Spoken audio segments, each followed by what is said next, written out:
All right, well, now that we all have our seats, oh, here comes Ian. That was pretty good. Welcome, Ian. Well, anyway, so welcome to the June 12th Planning Commission meeting. And I guess we'll go ahead and do roll call. Commissioner Miranda? Here. Commissioner Thorson? Present. Commissioner Melton? Here. Commissioner Bennett? Here. Commissioner Berube? Here. Commissioner Nemroff? Thank you. Here. Chair Olson? Here. Thank you. So next is the approval of the meeting agenda. Were there any comments or edits to the agenda? I'll move approval of the agenda as submitted. Second? All in favor? Aye. Motion carries.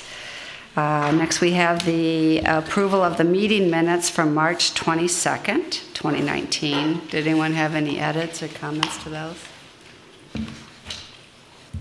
Move approval of the minutes as submitted. Second. Second? All in favor? Aye. Motion carries. Next, we have community comment, and this allows anyone from the community 3 minutes to speak about an item that's not going to be covered on the agenda. And is there anyone here who would like to take advantage of that? And I'm thinking not. Don't see anyone. Okay, so moving on from that, we've got 2 sketch plans tonight. The first one is at 4404 Valley View Road.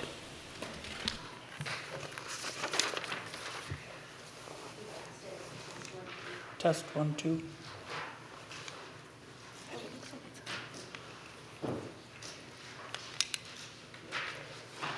What's on? Why is it not working on mic?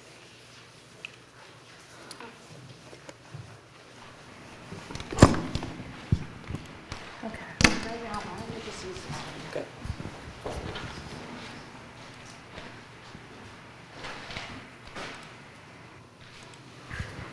Okay, sorry about that. Whoops. That's not the PowerPoint.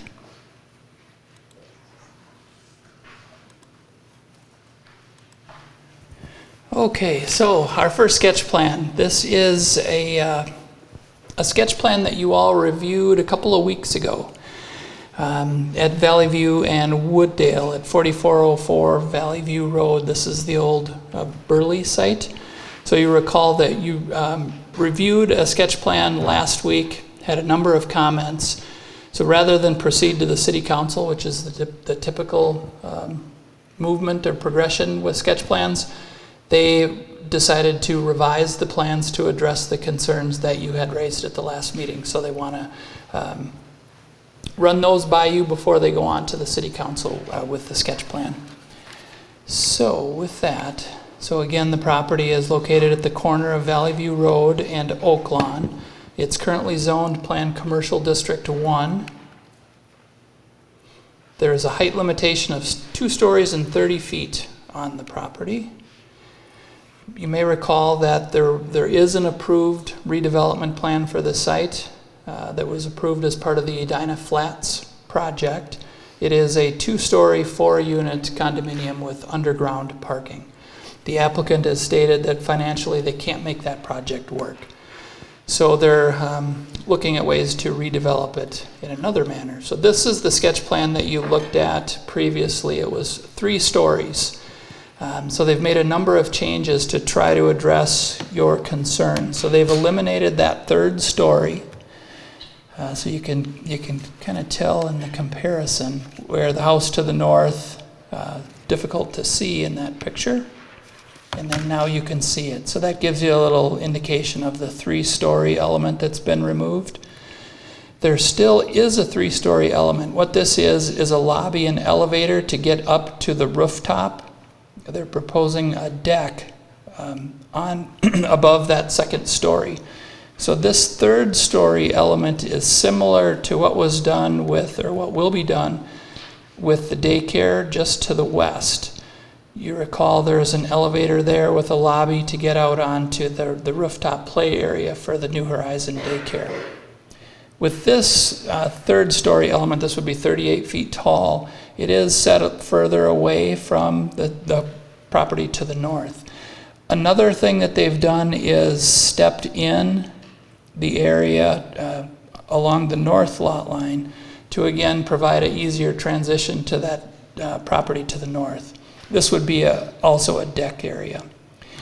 Another change is they have relocated the retail down to the 1st level. This would be the retail space. Comments from the Planning Commission included you wanted to see the street activated rather than just the parking garage that was on the 1st level of the previous plan. So those are the primary changes. So there still would be 1st level parking, 21 stalls, accessed off of Valley View Road. The 1st level retail space. There is some concern here with the retail is shown actually into the right-of-way, so they would need to adjust that back and locate that retail on their property. What they've indicated, not necessarily shown in the plans, is creating an outdoor patio, some seating, landscaping within this area to provide that kind of that gateway into the Valley View Wooddale node that was talked about in the small area plan. So the 2nd level would be the office space, and again you can see the deck, and this is that transition area to the single-family home to the north. There would also be a deck above the retail. Then the 3rd level would be the lobby, mechanical room, and the elevator up to the rooftop.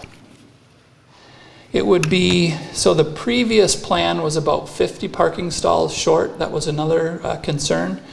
This plan, because of the reduced square footage of the building, is about 15 parking stalls short. So they're still short, but much closer. So staff still has some concerns about parking onto the street. Should a formal application be made, of course, we would do a more detailed parking analysis to just determine what those impacts may be. There would be a number of variances requested. With that previously approved plan, there were also similar setback variances that were granted, although the previous building was a little bit further away from the street than the proposed plans. So with that, I think I will stop there and answer any questions that you may have, and the applicant is here to make a presentation as well. There are questions for Carrie? Commissioner Bennett? You can go back to the page you're on. So, one forward with The table? Yeah. The existing building as it stands, if that were built in the same footprint, what type of variances would we see? Would we see asterisks down the whole column as well, or? You would. They wouldn't be the numbers wouldn't be as small. So let's see if I go back.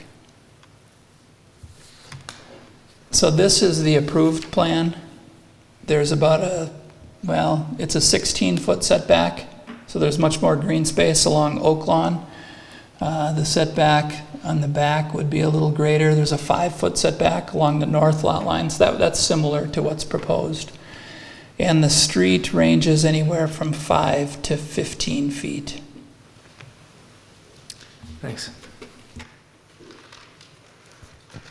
Commissioner Neverov? Thanks, Carrie. In the previous plan, 12 parking spaces were approved. Was that a variance or was that at code? Do you That was remember? at code. There was just 4 dwelling units.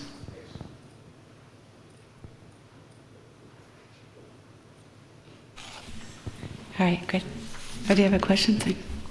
Is there any way they could work with the city so that the building could go all the way to the street, or no?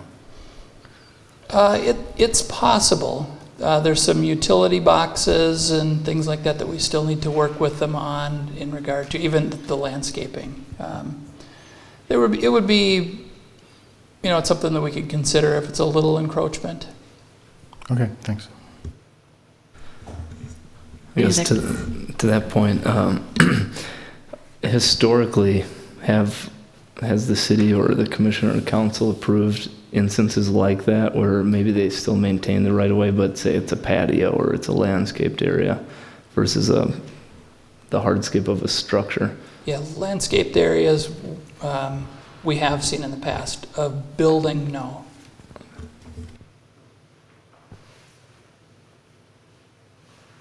Any other questions for Carrie? No. Thanks, Carrie. The applicant, would you like to speak? Or, okay.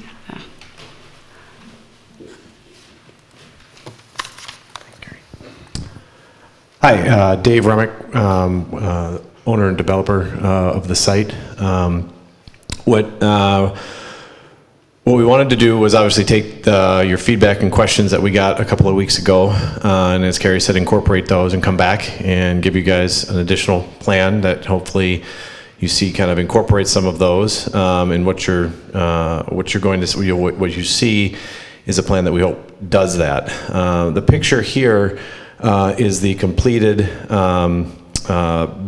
building of the Edina Flats development. And what we wanted to show is, we think it obviously is improvement from what was there before, both in terms of the building and the landscaping. And it's been very well received by both the neighborhood and people that have gone through there. And what we would have in mind for the proposed plan that we revised and submitted tonight is something similar. So you've got the landscape area at the corner of that is Kellogg and Valley View is something similar to that. The layout that we chose with the building as it goes into the right-of-way is, we feel, following the line of the street like that and then having it flat against Oak Lawn gives a very good presentation of what the building is into that district. And so that was part of the thinking there. The other part of that thinking is there's certain, space requirements that we need to have to attract a certain tenant that we're looking to attract there. And the point of having the patio there is a space that can kind of flow outside and be engaging both with the neighborhood and with the space there. And one of the uses that would explore now that we've got a kind of ground level retail space is something akin to a coffee shop, ice cream shop, something like that, that would allow certainly walkable use to the neighborhood or people that are at Pamela Park, which is close by, and but in something that the neighborhood would use, and then above that would be more executive type office space. So what we recognize that the parking is still short from what code is. We've gotten much closer because we've shrunk the building, but also we don't expect the intended uses to be particularly intensive, where if you had like a workout studio or something like that, we'd have a bunch of people parking for extended periods of time. So that's why we think a coffee shop, ice cream shop, some sort of, non-food intensive kind of restaurant situation, we don't need a big kitchen, would work there, where people are just kind of coming in and going out. So I guess with that, just kind of show some of the additional site pictures. So again, just kind of the completed building with a closer view of the landscaping. Another view there. This is the site, and particularly the area that is the right-of-way. And you'll see that there's a number of electronic boxes and other utility boxes located there. And this is looking west down Valley View towards also picking up 60th and Oak Lawn there. This is a view from the corner or the little kind of where Oak Lawn comes out onto Valley View, to give you an idea again of that site where we propose kind of the patio area being. And then again, this is the view looking from the site onto Valley View. So we think there's a big opportunity to improve kind of the look of that corner as you come into the Valley View Wooddale area. And then I've got Ken Phillips here from Tannic, who did the designs. He's got some items that he can talk through and give some further explanation to the thought behind the proposed plan.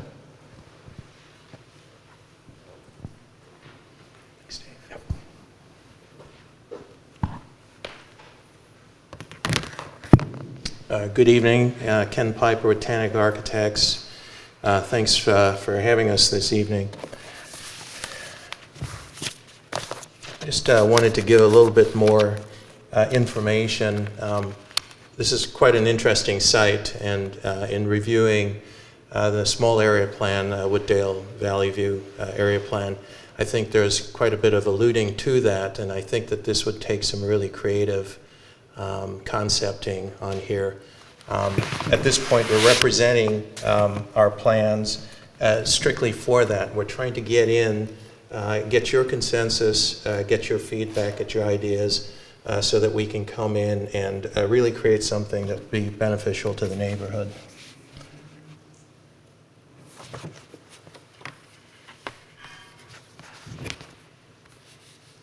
So just some facts here that I wanted to go through, because we're sort of kind of putting everything in here. From the last proposal that we brought to you, we had about 13,000 square feet. We're down now to just a shy under 7,000 square feet on 2 floors. We do have the third level component that was spoken about. That's about 38 feet high. That encompasses the lobby area to get to the roof, stair access, and another stair access.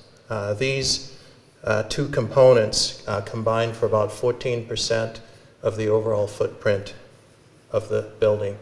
So the rest of it then falls as I will describe here.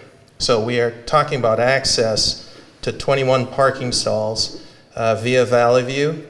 The site does slope. This is a high point, about 4 feet higher than down at Valley View. And so what we're proposing to do is really take this corner here and tuck that down so that we can get ground access here for the retail. What that does is it puts the corner here right up against the abutting residential at about 9 feet is this edge here. This edge then steps back another 14 feet and then rises up at the corner here another 12 feet, so you're about 21 feet at this point here. Now I did say that this drops down, so the visual here will be that this would be about 21 here. It'll actually appear as though it's about 24 on this end here. And so that forms the 4,500 square feet of office tenant that will then be the second floor.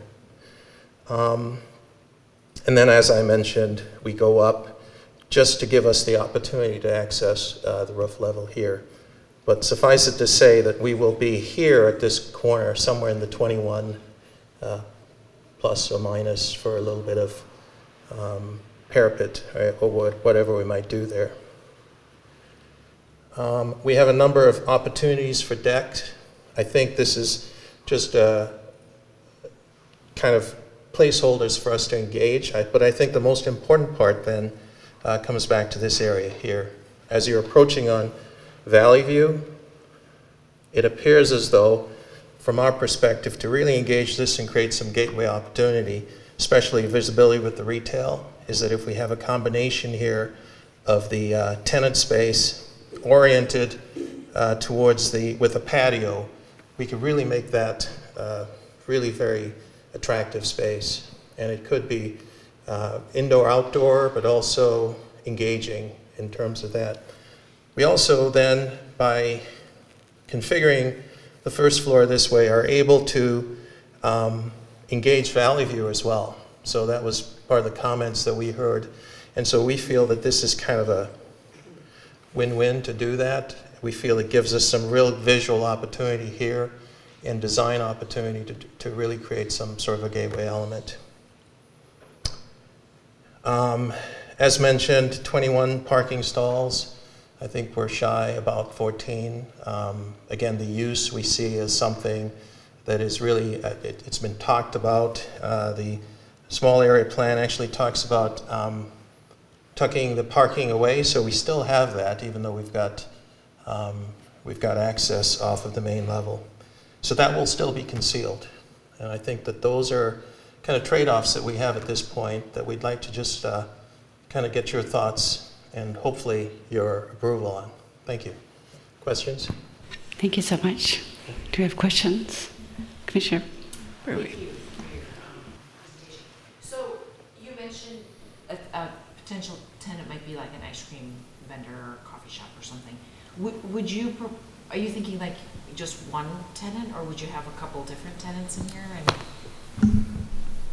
At this point, I think we'd probably would want to shoot for one tenant, because two might be a little tight. I guess you could maybe we'd want some seating space, enough seating space inside, so it might be tough to do two, but perhaps there could be a way to do that, but certainly no more than two. Yeah. One of the reasons I ask is, I don't know how the numbers work at all. It seems like though this has got to be a pretty expensive, you have to sell a lot of ice cream, don't you? I mean, you're building a building like this for like an ice cream shop? The office space as well. So explain that again. So where is the office space? On the second level, And then where's the tenant that's like the ice cream shop? on the ground level. Gotcha. Yep. Okay, that makes a lot of sense. Okay. Yes. I was Yes. wor- I Otherwise, wasn't- you would have been correct. Yeah. Yeah. Not enough ice I thought cream. there's no way you're selling enough ice cream to build it. But that makes sense, so I missed that. So you'd have you have more than one tenant? Yes, and the Okay. upper might be a single tenant, but obviously with 4,500 square feet, you could have multiple tenants up Okay. there. Yep. Thank you. That's helpful. Any other comments or questions? Go ahead. Why so much deck space? I see 3 decks on this. Why so much?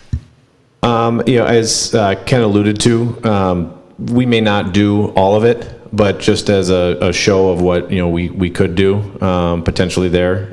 We may at the end of the day look and say that this one, just leave it as a roof area. You don't need to have a deck to go out there. And part of it as well, if there's multiple tenants on that office level space, perhaps one of them gets the back deck, one of them gets the front deck. Any other questions? Go ahead, Jimmy. I guess piggybacking off of that, the rooftop, is that a proposed placeholder deck as well, or It'd be for tenant use. it would be, so the 4,000 square feet on top?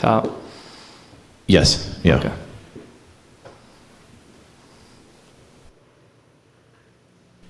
I was going to just ask, so what's going to happen to all the utility boxes, They would be relocated.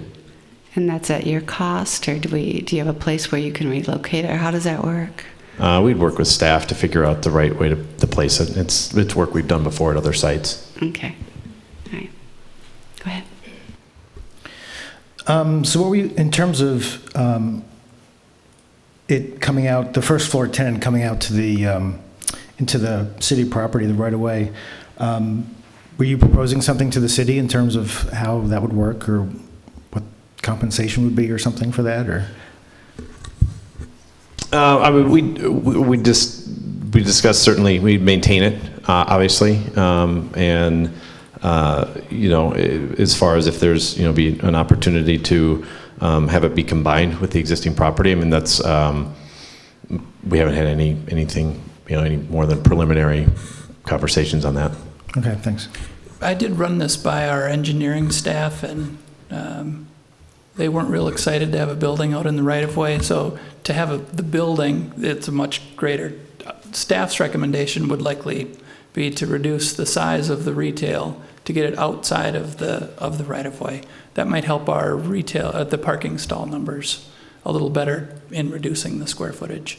But that would be an ongoing discussion here.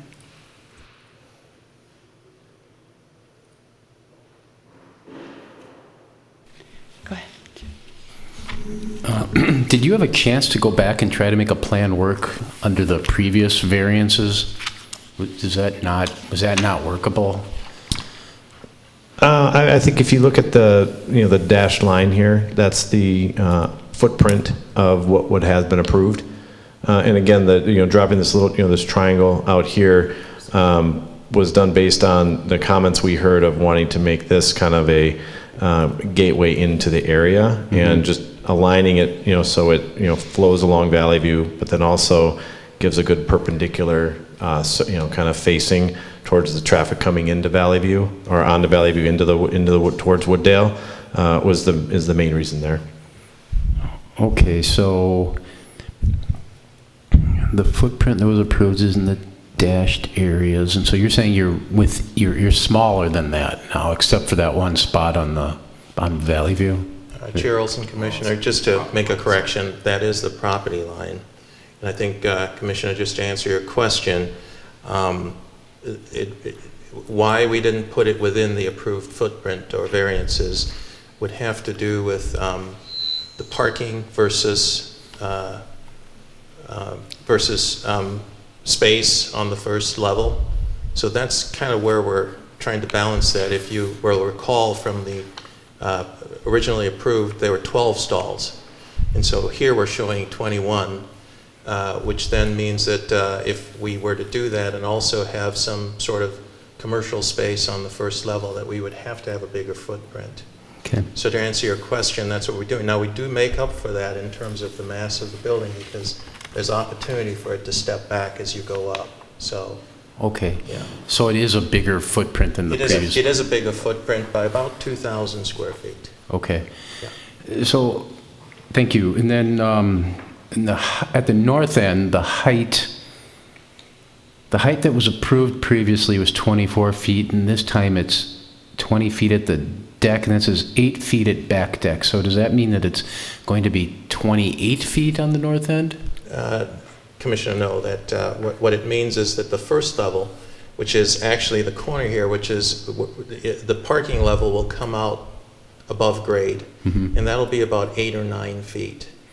Then it'll step back 14 feet and then go up another 12. So really your 21-foot mark is right about this point here that will run along here. So we're at about 9 feet here, and then we pick up another 12, so we're at about 21 feet. I see. Okay. Yeah. So is the deck, is the north side of the deck, is that where the 7-foot setback begins, or is that within the 7-foot setback area? This is within the 7-foot setback. The deck is within the 7 feet setback? Correct. Okay. So where's the, on that drawing, where's the house that's to the north? So the house to the north, this is the property line here. The house to the north then is set back beyond that. Okay. And then though, but is the deck right on the property line then? No, it is not. It's 7 feet off the 7 feet back. Correct. Okay, so all right, so it's 7 feet, then the deck, then the building. Yes. Okay. Which is about where this corner here is about where the old Burley building used to be. Okay. Yeah, well, that's good to have the deck between the building with the setback. The let's see.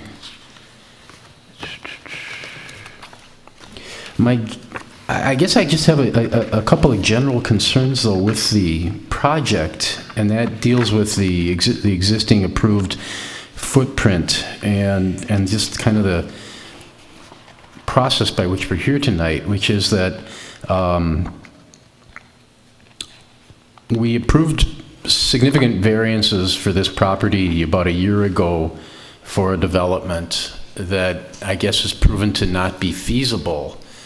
And then you were with us a couple weeks ago, and we really understand the situation you're in, and we want to get good buildings and help out developers, and we gave you a lot of feedback that was fairly strong. And it's very fast to come back 2 weeks later, which makes me worry that we don't know whether this plan is very feasible either, and I'm worried that then that we'll approve these variances, and then some time will pass, and we'll find out that this plan isn't really the plan that works either, and then there'll be a third set of variances. And I'd be much more comfortable with this plan tonight had had I a better sense of comfort that you'd actually taken a lot of time to really explore the market and have a better plan of what will work here. Because it just feels like we're going to have another set of, it's a very good chance we'll have another set of variances that are already in violation of the small area plan, and that's just kind of my general concern. So, you can respond. Well, what's the predominant driver with the approved plan and what makes it unfeasible is the underground parking. So the fact that this is on grade, from that standpoint, alleviates that issue. So that, we wouldn't anticipate that. And then we have studied what we believe, rental rates in that market would be per the square footage. So we've done the homework on that, where I wouldn't anticipate we'd come back with any significant revisions off the variances that may or may not be granted. Fair enough, and I'm certain that there's a reasonable chance that you're correct with that. I'm just worried that we're going to be here again.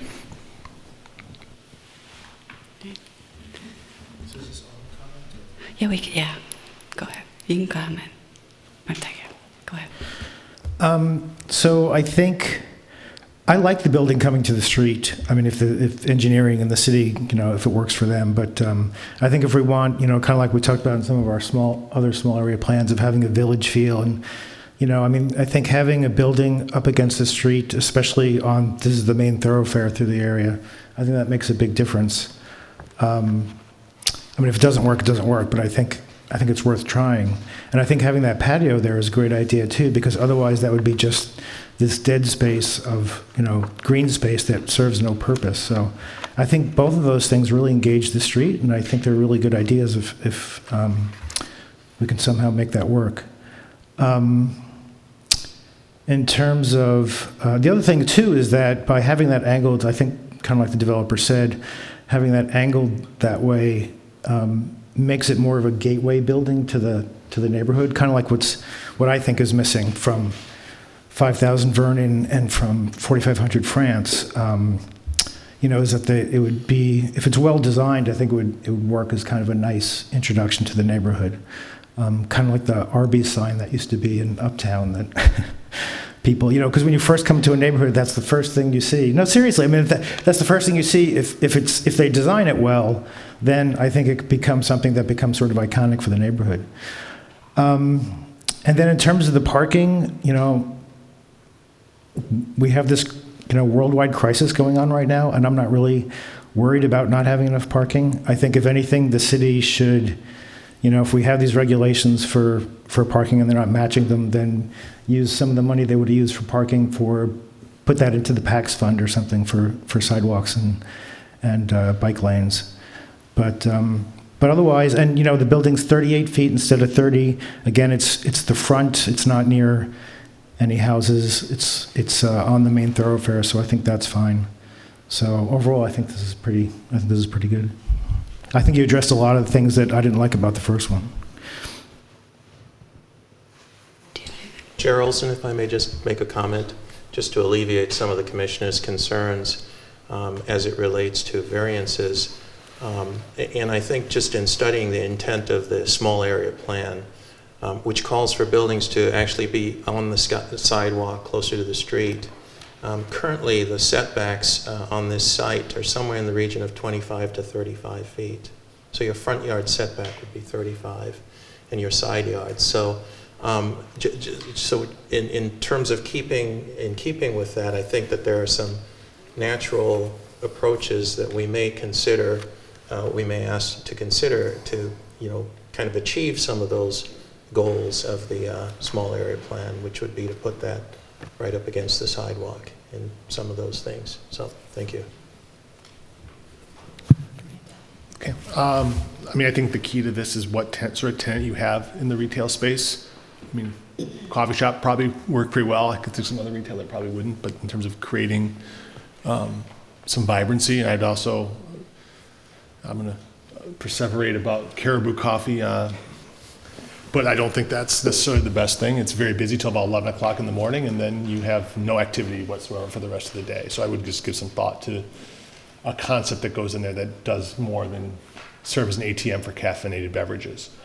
if you really want to create some vibrancy and some energy in that street corner. I look at that, if you remove consideration of rooftop deck, therefore you can bring those mechanicals down and we don't have such a height issue. So I would give strong consideration to not having the topmost deck.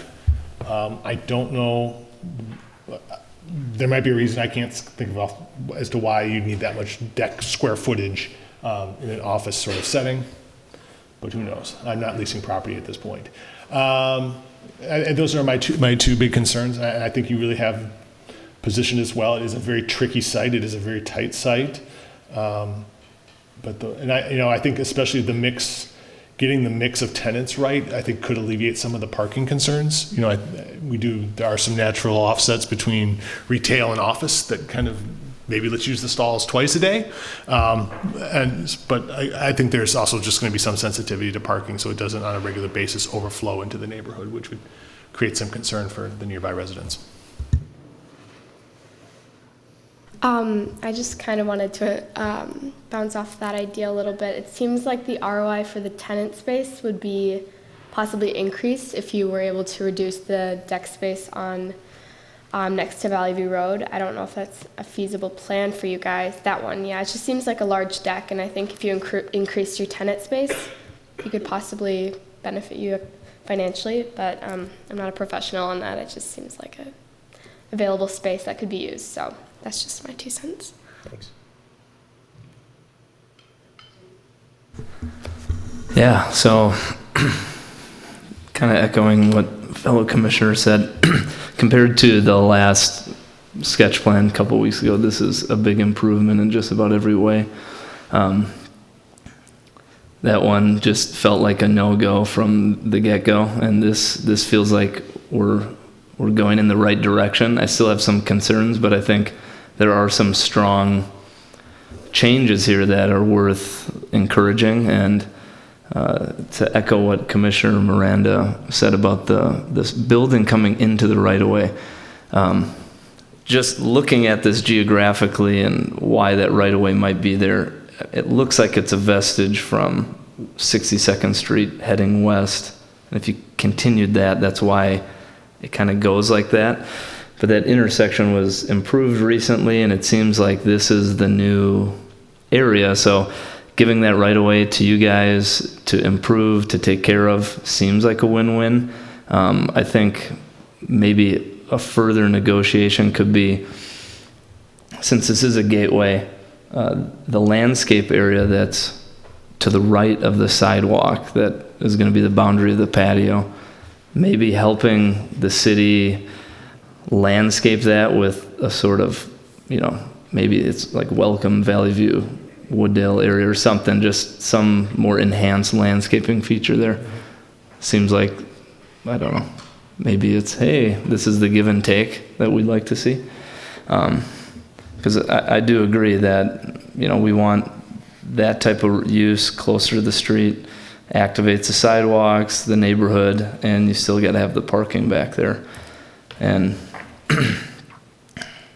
I guess the other part is, I think my other concern is just the abundance of deck space, specifically the rooftop.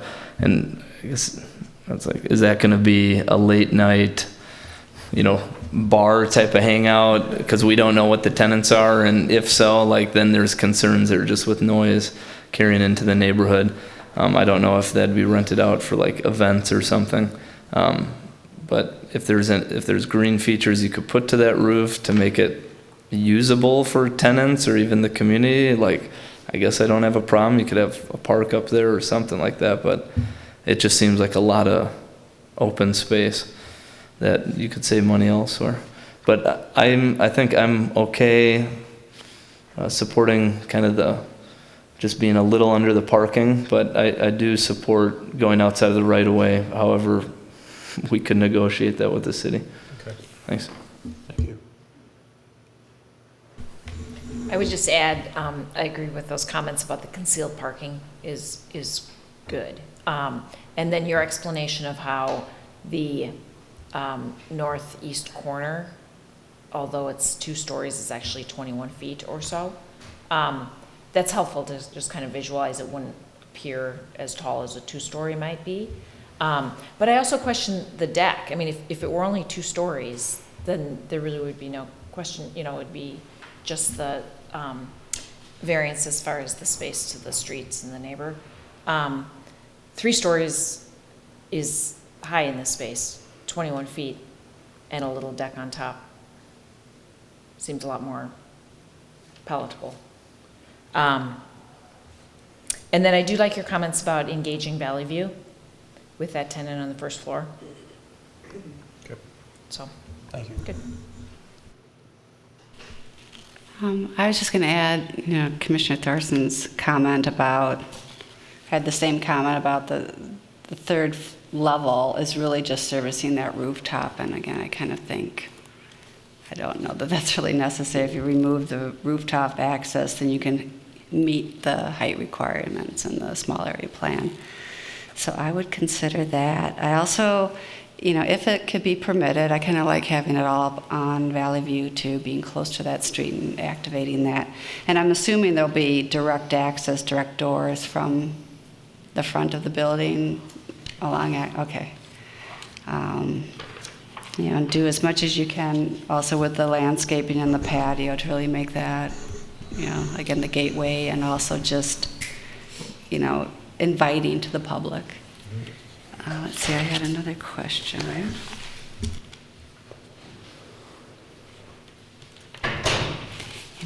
I guess question like to you, Carrie, our little mini mall to the west, where that new restaurant is, what is that called? Like on Valley View, or Town Hall, and that parking lot. That just seems like that's always vacant or always has space. I mean, is there a way that we can require some proof of parking? Because I would hate to see the overflow parking happening in the neighborhoods. So I know that they don't have control of that, but do we allow that if there's a parking lot that's vacant, that they could negotiate something like that? Yeah, we would and could consider that. Okay. I can't think of one off the top of my head where that's done. There are probably some out there. With the town hall station, you recall they're a little short parked, but again, it's based on code. Yeah. With the town hall station, it's more busy in that lot. Yeah. But at least to my knowledge, I haven't heard of complaints of parking spilling out into the neighborhood. Right. Okay. All right. Commissioner Nemeroff, did you have any other comments about this? Just one, I guess. And this is as much for people on the dais as the applicant. And that is, maybe as a question for Carrie too, is that I'm a little concerned that we might be changing the small area plan here tonight with our discussion about activation on the street. Unfortunately, I don't think any of the authors are here, but Carrie, I don't know, if you might have the biggest institutional memory of what was called for in terms of street facing. I'm looking at the image in the back of the packet, and that's kind of close to the street, but it's an image and you can't really tell. Do you have any knowledge of what was that? What was considered when they did the small area plan? Well, in general, we were wanting to bring the buildings closer to the street. We didn't settle on a specific number. We did talk about bringing the retail uses closer to Valley View and Wooddale and thinking about more residential on the edges. So this is a little bit contrary to that. We didn't prohibit that, but that's kind of the general, my recollection. Thanks, Gary.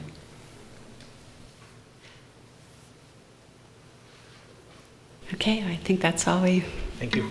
got. Thank you. Thank you.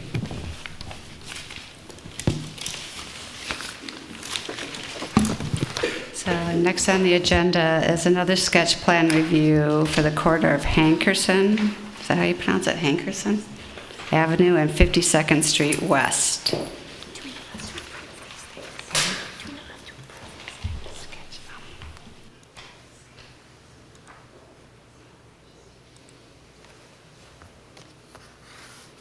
Okay.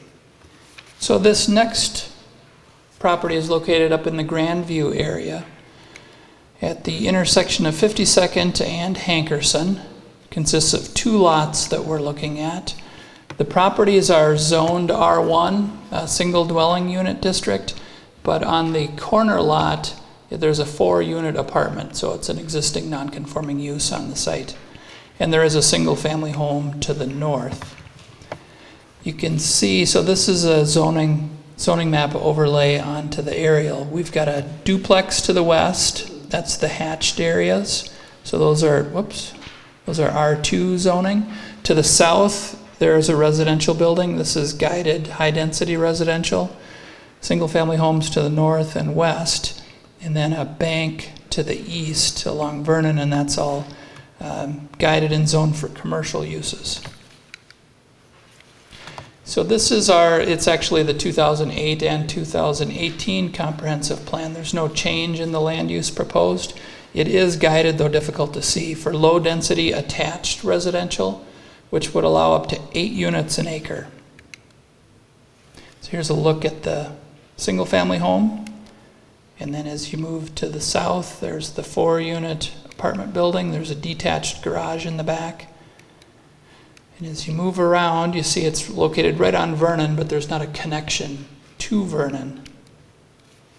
With some of the area planning that we've done over the past 10 years, with both the Grandview Development Framework document and the transportation study, both those studies contemplate making a connection, 52nd, and extending that across Vernon to improve both pedestrian, bicycle, and vehicle connections. So this graphic is taken from the Grandview, the Development Framework document. And then this is within the transportation study. So you can kind of see that connection there. In each of those studies, land use was looked at. However, this site is actually just outside the boundaries that were looked at. So you can see this is the site that we're looking at. So again, it's outside of the boundary areas. So what the applicant is proposing here is to tear down those 2 structures and build a 12-unit a row townhome development, somewhat similar to what you would see on the screen, just as an example. They've provided a basic site plan, about a 28-foot setback. There's an alley to the west. Here's 52nd, so you can see the green space highlighted in kind of that greenish yellow color. 30-foot setback to Hankerson. There would be variances that would be needed, though they're close to the required setbacks. It's indicated on the screen. So what it would take to move this forward, this does require a comprehensive plan amendment. Again, this site is guided for a maximum density of 8 units an acre. The proposal here would be 18 units an acre. So that would fall into that medium density range that allows up to 20 units per acre. So it would be a comprehensive plan guide amendment to change that land use designation. And then the rezoning that we can consider, it could either be to more of our mid-density residential district, which is the PRD 4 with variances, or we could consider it a PUD. So with that, some of the issues we would need to do a traffic study, kind of determine impacts. With this project, while it's not going to trigger this intersection from happening, it does at least initiate the conversation that we could start with the county. They've seen these plans, they're aware of our desire to make that connection. Potentially we could require some improved pedestrian crossings in the meantime across Vernon, but at least we want to start that discussion. Also want to mention that this green space that's highlighted right here, it's actually right-of-way that we believe, we'd need to do a little more research, but we believe that the city is the owner, the underlying property owner under that county right-of-way. We'd need to do some more research, but there's an opportunity for somewhat similar to that we talked about on that last project, developing that green space as kind of a public space for people to go to. So with that, I will stop there and answer any questions that you may have, and the applicant is here as well.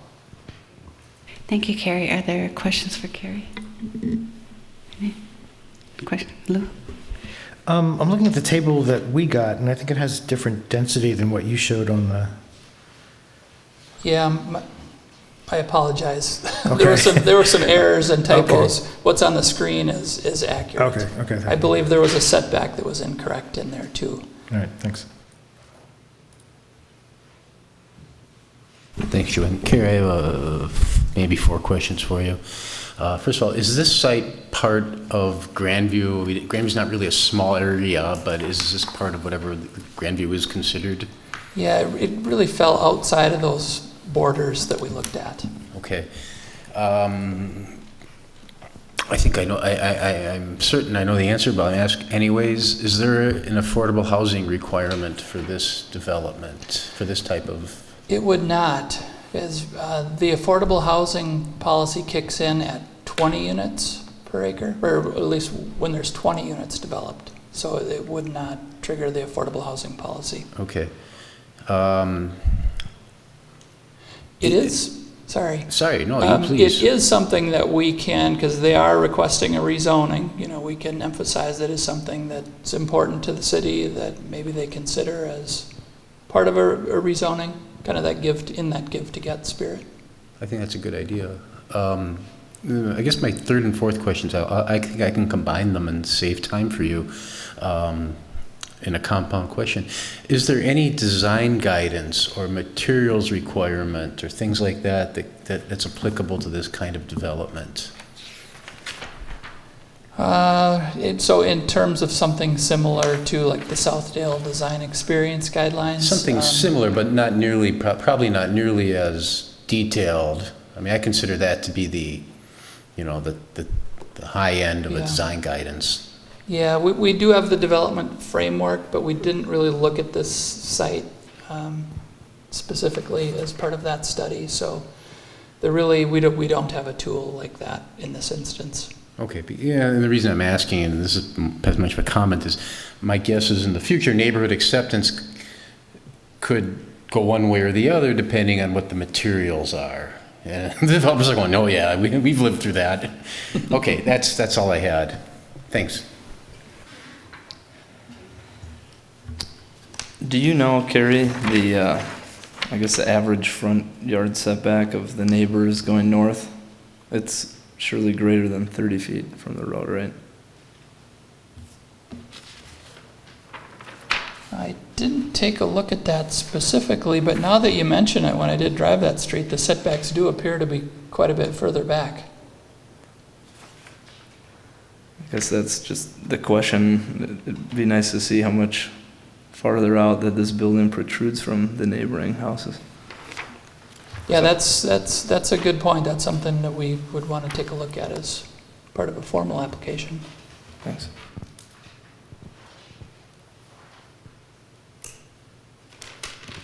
Right, thank you, Carrie. Would the applicant like to speak?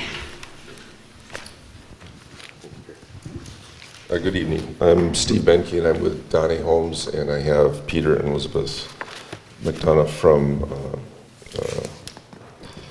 Kestrel Design Group with me as well, and they are also the landowners. So they have quite a vested interest in this property.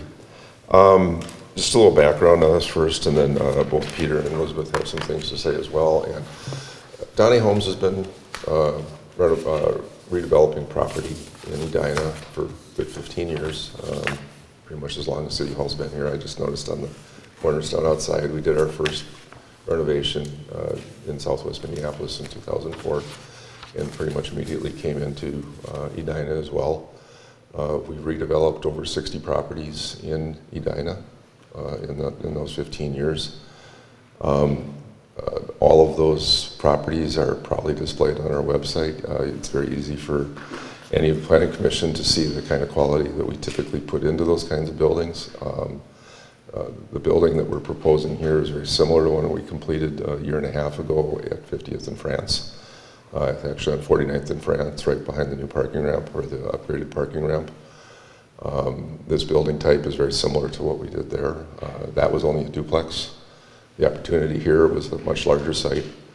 While we do see a number of the comments that you made regarding the front setback and things as being applicable, I think we wanted to talk a little more about what we looked at when we looked at the Grandview Small Area Plan.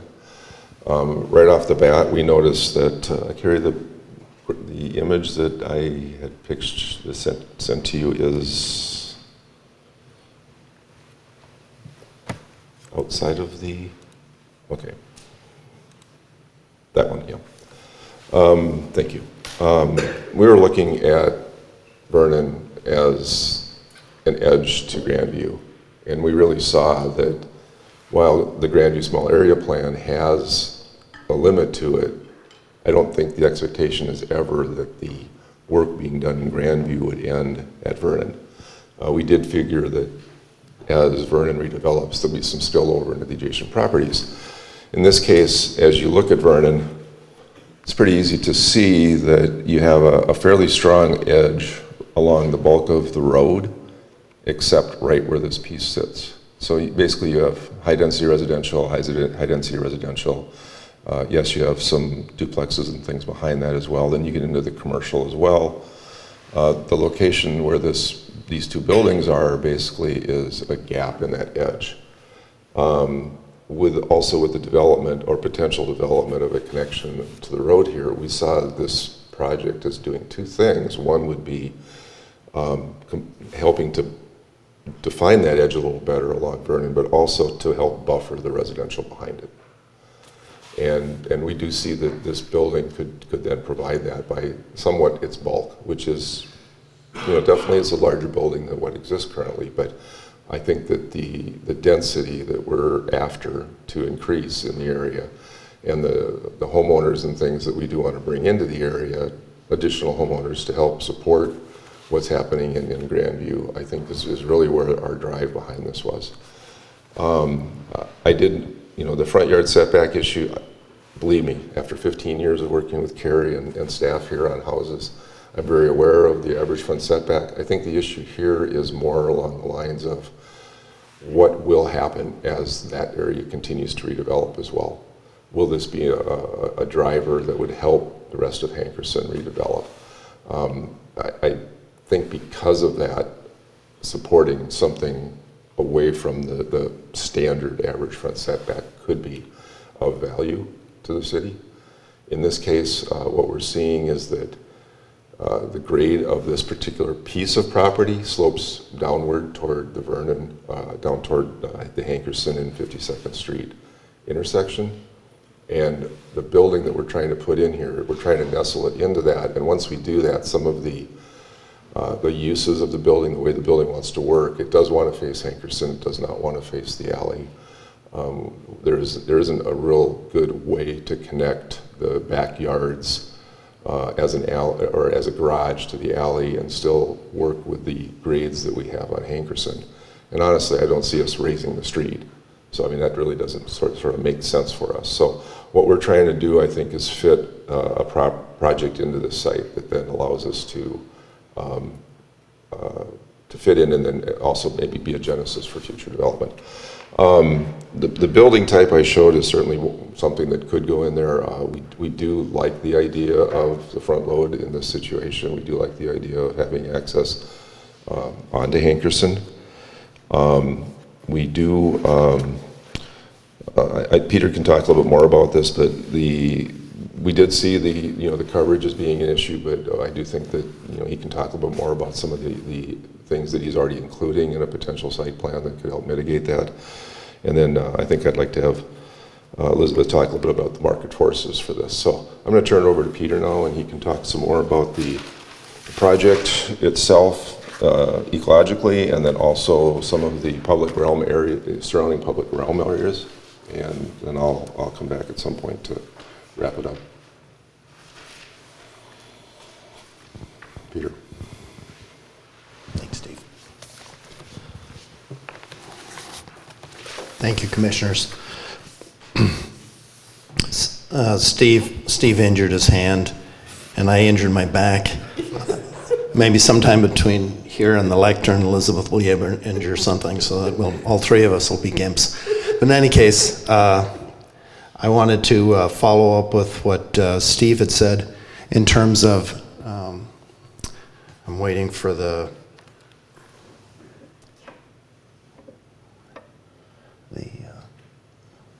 overhead camera to show. Okay, great. Thank you. So if one looks at the, starting on the south end, north is up, and this is the west side of Vernon. Vernon runs here, and this is east side. Jerry's Supermarket is over here. The library and the park is right here. This is Sherwood Park right here. And the site I'm talking about is right there. This is the bank, Wells Fargo. But starting down here, we have Vernon Oaks. We have Interlochen Court. We have Villa, Highland Villas, thank you. We have Vernon Terrace. We have the Twin Homes. And then, as Steve had said, there's this gap right here, and this is where the site is. And we have the bank, the commercial. We have the small commercial here. Then we have Summit Court Apartments, Summit Court condominium or townhomes. There's 5 of them. And then we have Hornig Apartments here. And then we have the new development with the condominiums, 12 condominiums and 5 villas over here, which is Hawthorne Court, I believe. Hawthorne Place. And then on this side, on the east side, we have the newer Avidor development right here, and then we have the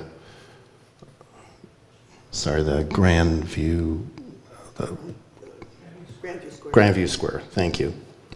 So this is a gap, and I just want to draw your attention to that. So then I'd like to draw your attention to the city map right here, showing the Grandview neighborhood, Sherwood Park, Grandview Square over here. And if you look at this piece of Vernon and Interlochen here to the north, you can see that there are no parks inside this small area. And there's Todd Park here to the north, and then Sherwood and Grandview Square over here, and raised a couple of younger girls in here, and we always had to cross either Interlochen or Vernon here or Interlochen here to get to a park. So we're proposing that on that right-of-way for Vernon, that's a county right-of-way, that become a small park and help buffer that also from across Vernon, but also reinforce that, sorry if I can refer to this again, reinforce that continuation of buffer from the single-family homes on this west side of Hankerson. And then, of course, on the Grandview area plan, small area plan, which I know has not been adopted, but you can see that that is called out there as a green space right there.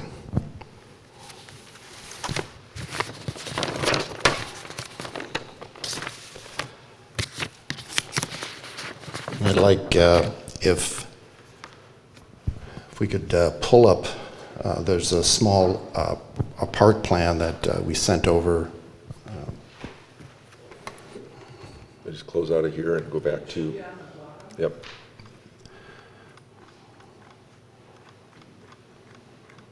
Nope, this is still the. Yeah, it was closed. Thanks, Carrie.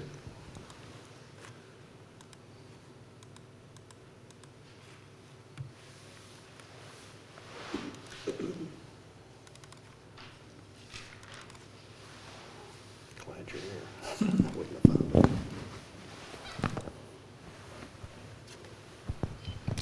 It was large. Great. So this is Vernon Avenue running along this axis here. Let me see if I can put that. See if I can rotate it. Okay, great.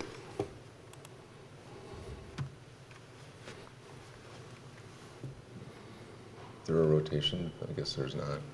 Okay. Okay. Thanks, Steve. So running along this long edge here, This is Vernon Avenue.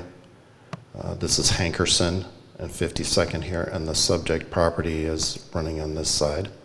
And we're seeing a tot lot here, and then the fencing that you see along Jerry's parking lot and those piers, a continuation of that design theme. There are some piers there already, but fill that in with fencing.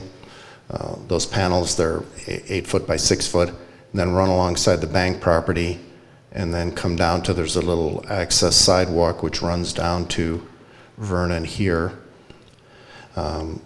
This would continue as green space. Currently the trees there are ash trees along Vernon, and then ash trees in there. And as I've talked to the city arborist, and the trees, the city is not doing an injection program, so eventually they'll have to be cleared, grubbed, and then we would see replacing those with trees that the arborist would also give feedback on as well.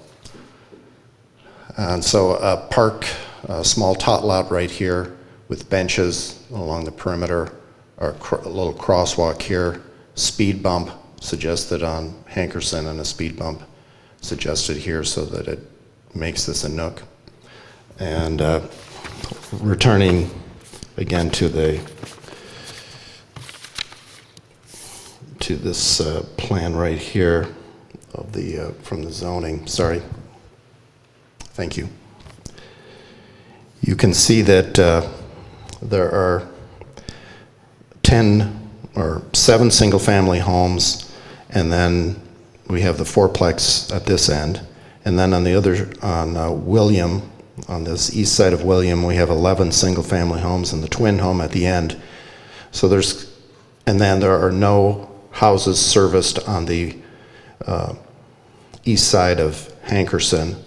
So 11 units are using this south end of Hankerson, but there's actual capacity here for 20 units, and then there's 2 on 52nd which are not present either. So that's a total, if we were to go with 18 dwelling units for this whole length of Hankerson, that would still be under the capacity for the street as it's currently designed.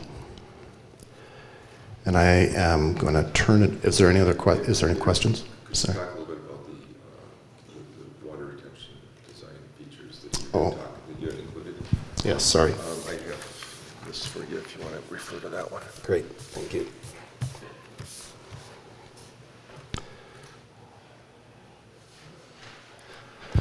So right here at this corner of the development at 52nd and Hankerson, this is the low point for the neighborhood.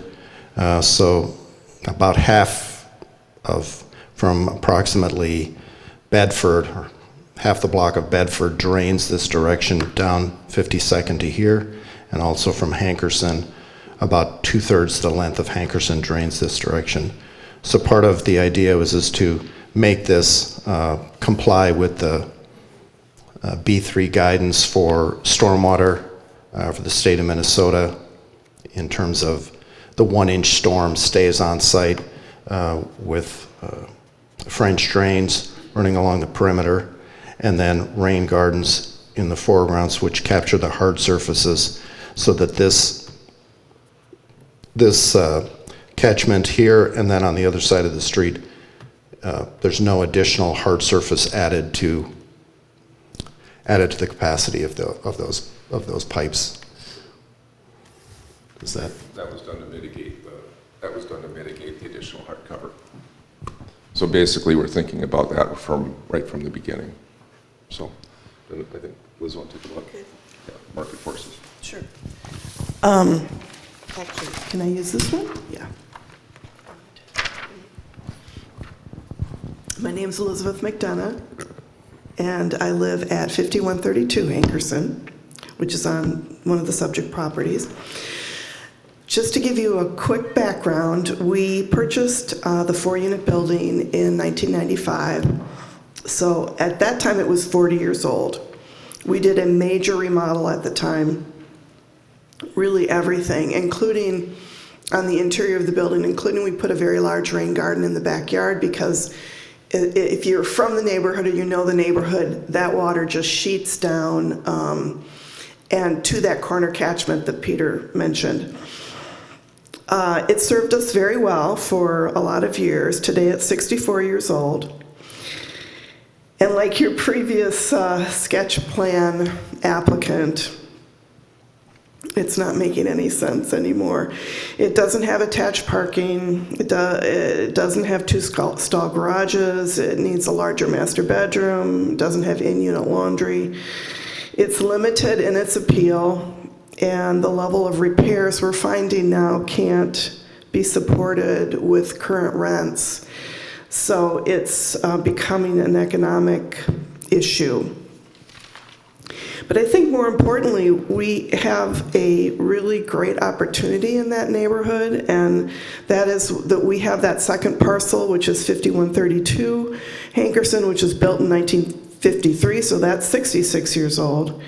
But combining those 2 lots, we get 2/3 of an acre. And what we're really interested in for this neighborhood is addressing the future for Edina. And one of those things, well, many of those things include the use of electric cars.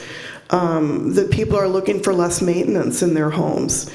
We're showing 36 car spaces now on that site because it's very underparked right now. We're going to have a less need for cars, potential for solar there, townhome ownership versus rental, tandem garages, rainwater harvesting, and we've watched that park for decades and how it's not being utilized for anything. And we call it a pocket park, the space right across the street. Even some benches, I've often thought, can't I just go over there and install a couple benches so that we can go over there and sit? So those are all the things that we're looking at exploring with this site, and we'll be very interested in your feedback. Thanks.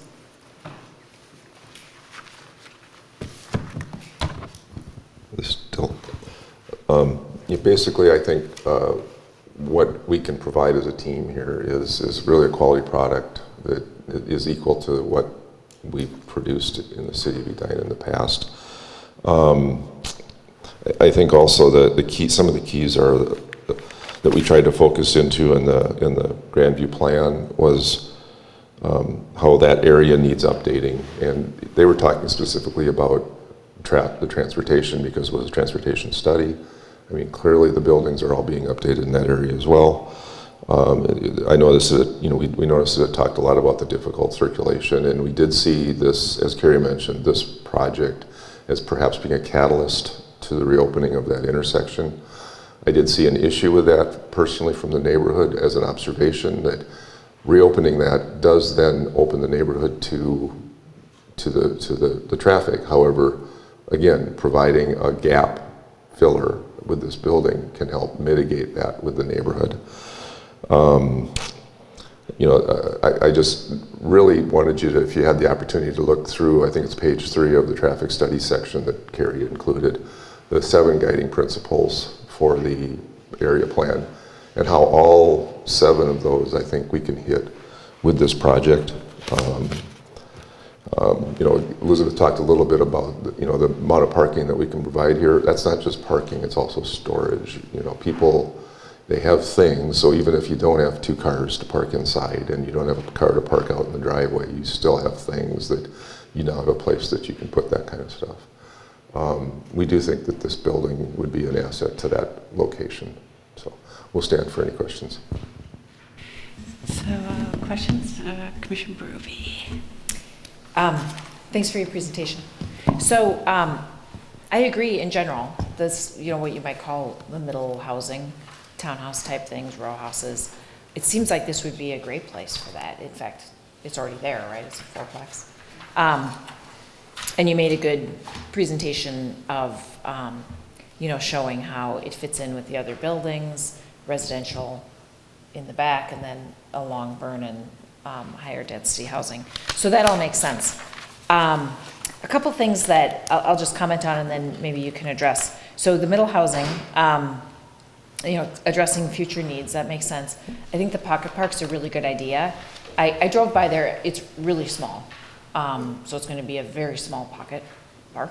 But I think in general, it's a good idea to use that. You mentioned housing on, or the fencing, and it's also written in here fencing. I'm assuming you're talking about fencing on two sides and leaving the one side open, or is this going to be a completely fenced park? If the park is developed, we would expect that with Vernon being there, that there would be some protection for Right. children and things. Yeah. You know, I mean, obviously. On the Vernon side. Yeah, we're talking about the park, when we're talking about fencing. Right. The townhome project itself is not fenced. Right, but the not fencing on the Hankerson side? No. Okay, yeah, that makes sense. Yeah, I just wanted to make sure it wasn't like, perfect, okay. I do think, I would imagine that the way this is perceived by the neighborhood is going to be somewhat dependent on the quality of the building. Yeah. And the quality of the materials and the design, the aesthetic of it. Right. And I think that's why I was encouraging, you know, the example of the building that I show here is derived from the product that we produced for 49th and France. Yeah. You know, if you go on our Traditions by Donnie website, look at our projects, it's right there. Obviously, you can drive by it. It was very well received. Yeah. And, but basically both units pretty much disappeared off the market. Do you have a sense of a price range at this point? Those were at $750. Okay. I realize that doesn't fit the affordability issue right now. Yeah. That's a completely different discussion that I'm well versed in. I work with Batsy, and the report that was produced a little while ago on home prices, I was part of the creation of that. Yeah. I can discuss that forever, and I don't know that that's part of this. But currently, our thinking is our market is a person in their 20s and 30s who is moving out of their apartment finally and starting a family. You know, so that is a definite market for us. Honestly, both of the units at 50th and France sold to older couples. I use that term loosely because I'm 60 years old, so I'm almost as old as the building here. I walked that building daily when it was under construction. I managed the project, and it was, I wouldn't have any trouble living it myself. Essentially, some of the zoning that I do with the building allows you to pretty much live on one level. So I mean, there's things like that I'm trying to bring from what we've already learned from that product into this site. So you mentioned, the only other comment I would make is, in general, I think it makes a ton of sense. You know, one of the things that we're looking for is more connectivity and the ability to walk. So having this housing here is great. You know, it's very walkable. But in that vein, I wonder, can you explain, you had an explanation for why the garages were opening to the street, and it seems like it would make more sense to have the garages in the back, both aesthetically and for walkability. Essentially, if you do that, the garage is higher than the main floor of the house, assuming that your main floor faces Hankerson and addresses Hankerson at level. So now you're going to walk from your main level, which will be on grade, up a half a level to your garage. And then you'd go upstairs beyond that. So really, it's a site issue, it's a three-dimensional issue with the way the land flows. And from that, it makes more sense to have the garage on the low side. And then our lower level is then our family room, and it's behind the garage, and all of our living is just above that. That also helps because, well, you see what could be called a full 3 stories from the Hankerson side. From the alley side, it's only 2.5. Because it nestles into the grade. That makes sense. I fought that all the way along, quite honestly. I kept trying to use the alley, and it just didn't work. It's too bad because you know, ideally you don't have cars crossing the sidewalk. I agree. And aesthetically, I think it looks better in the back. But. We did, at the 30-foot front setback too, I think we were trying to hit a median between really pulling the building up toward the street. We only need 20 feet for parking, and that's 20 feet inside the property line. So you can easily get a car parked beyond the property line and still in front of the building at around 22 feet. But as pointed out, you know, yes, those other current houses up the street are farther back, and we do have that average front setback issue. I do think, though, that as the area continues to redevelop, and I think we all agree that, well, I think we're a prime example that people will continue to redevelop Edina. There's a reason why that happens here. And with that in mind, I think you might see the density creep to the north as well. Yeah. Overall, I think it makes a ton of sense. Yeah. So yeah, I'd like to echo pretty much everything that Commissioner Berube said. In terms of the quality of materials, it sounds like you're going to use good materials. The fact that it's good missing middle housing, which I think is really important, and that's a really great place for it. I'm also concerned about the parking and the garages. Have you thought about having the garage space be shared underneath, and you come in from, say, 52nd Street or something, and that sort of thing? What we've done is we've got a tandem garage, so those doors are singles. So you basically have a 9-foot door. I think the impact of that is much less significant than a double door. The biggest issue here with that in mind is that when you do that, you now have what the code calls an apartment. We want to build these as townhouses. Townhouses are completely separate from the ground to the roof. There's actually a lot underneath each house. You're selling a person a home. As soon as you have a common garage, you now have a common space. You have to have a condo. And that isn't the direction our normal multifamily goes. I understand what you're saying. Yeah, because I mean, now that I think about it, more so also you have, if you're going to have a park across the street, have a park that's surrounded by garages and a fairly busy 4-lane street, and so that doesn't seem very parky. It's a feel thing, right? Is it going to be used? Agreed. Well, you have a front door, and you have the garage door, correct. One thought I had that I could take that beyond is to say, well, there's an opportunity here with that main floor above the garage to perhaps have some outdoor space for that unit facing the park. It's not yard. However, there is still a connection then between the homeowners and the space across the street. That could also soften the front of the building. I chose a building type that was already in the comp plan for the city. It seemed to fit. I've done believe me, in my career, I've done a lot of different kinds of units. I think we can add some imagination to how we can use that and make a better connection there. Yeah, I mean, another thing is that there's already transit there. It's not hugely frequent, but there is transit there. And by doing it in a townhome sort of way, you're giving everybody exactly 2 car spaces or 2 garage spaces. There's 2 parallel spaces, right? Tandem spaces underneath, sure. And then there's also one in front. But there again, if you don't have 2 cars, you've got storage. Right. But I mean, there's no encouragement to have fewer than 2 cars or 3 cars, right? So. Only from the standpoint that our concept shows a tandem double garage. Obviously, if the market wants a single garage, that other space could be living space. Right. So true. I mean, at this point, we're really talking concept in many ways. We're talking the same thing with the building. I mean, I can maintain that style if Planning Commission was really supportive of it. And, just like the previous applicant, any kind of feedback we're getting is going to help us make the project. By the way, our typical product, our typical siding product at this price point is an LP product. Hardboard, 50-year warranty, 25-year paint warranty. Basically, the building is essentially low maintenance. There's also stone and other elements that we use, and we use a pretty high-end window. Lots of detailing. Again, I'll encourage you to take a look at our product on our website.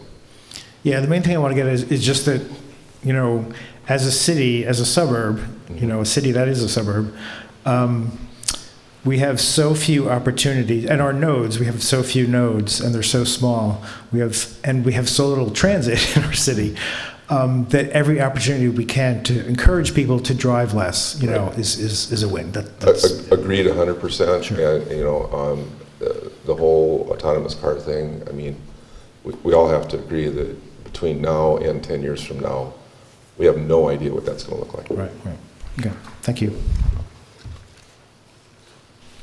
Other questions, comments? Anything, Todd? Yeah. Okay. Well, very interesting. This is my neighborhood, so it is Grandview neighborhood actually, in addition to being the Grandview Small Area Plan. I've lived in many cities. I lived on the East Coast near Philadelphia. I've lived in a row house. I don't know why we don't do more row houses. I think they address a lot of the challenges you have when you want to get some degree of density, but you also want to have the townhome feel. And I think this is an interesting spot for them. I think you're going to get a very different buyer for a tandem garage than you are a standard 2-car garage. I have a 3-car, but it's a tandem, and I will tell you, when you have to juggle cars in and out, it is not the most exciting experience of your life. But I think that alone is creating diversity in the housing. So maybe affordability. I think we've always thought about affordability as sort of this price point, but I think we need to think about housing in terms of diversity of housing types. Because when we start going down this path of we need to have X percentage affordable, then we are going to go with these square box, stick frame buildings, and we're going to try and wedge those into every corner we can get them in. If we take a look at, we want diversity, just different types of housing for different sorts of people. This is the sort of project that makes a lot of sense.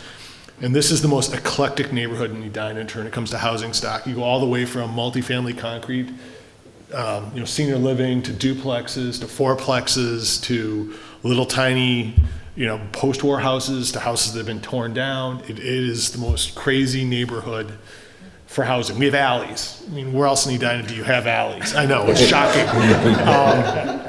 And when I first saw this plan, my first question was, well, why aren't you facing the alley?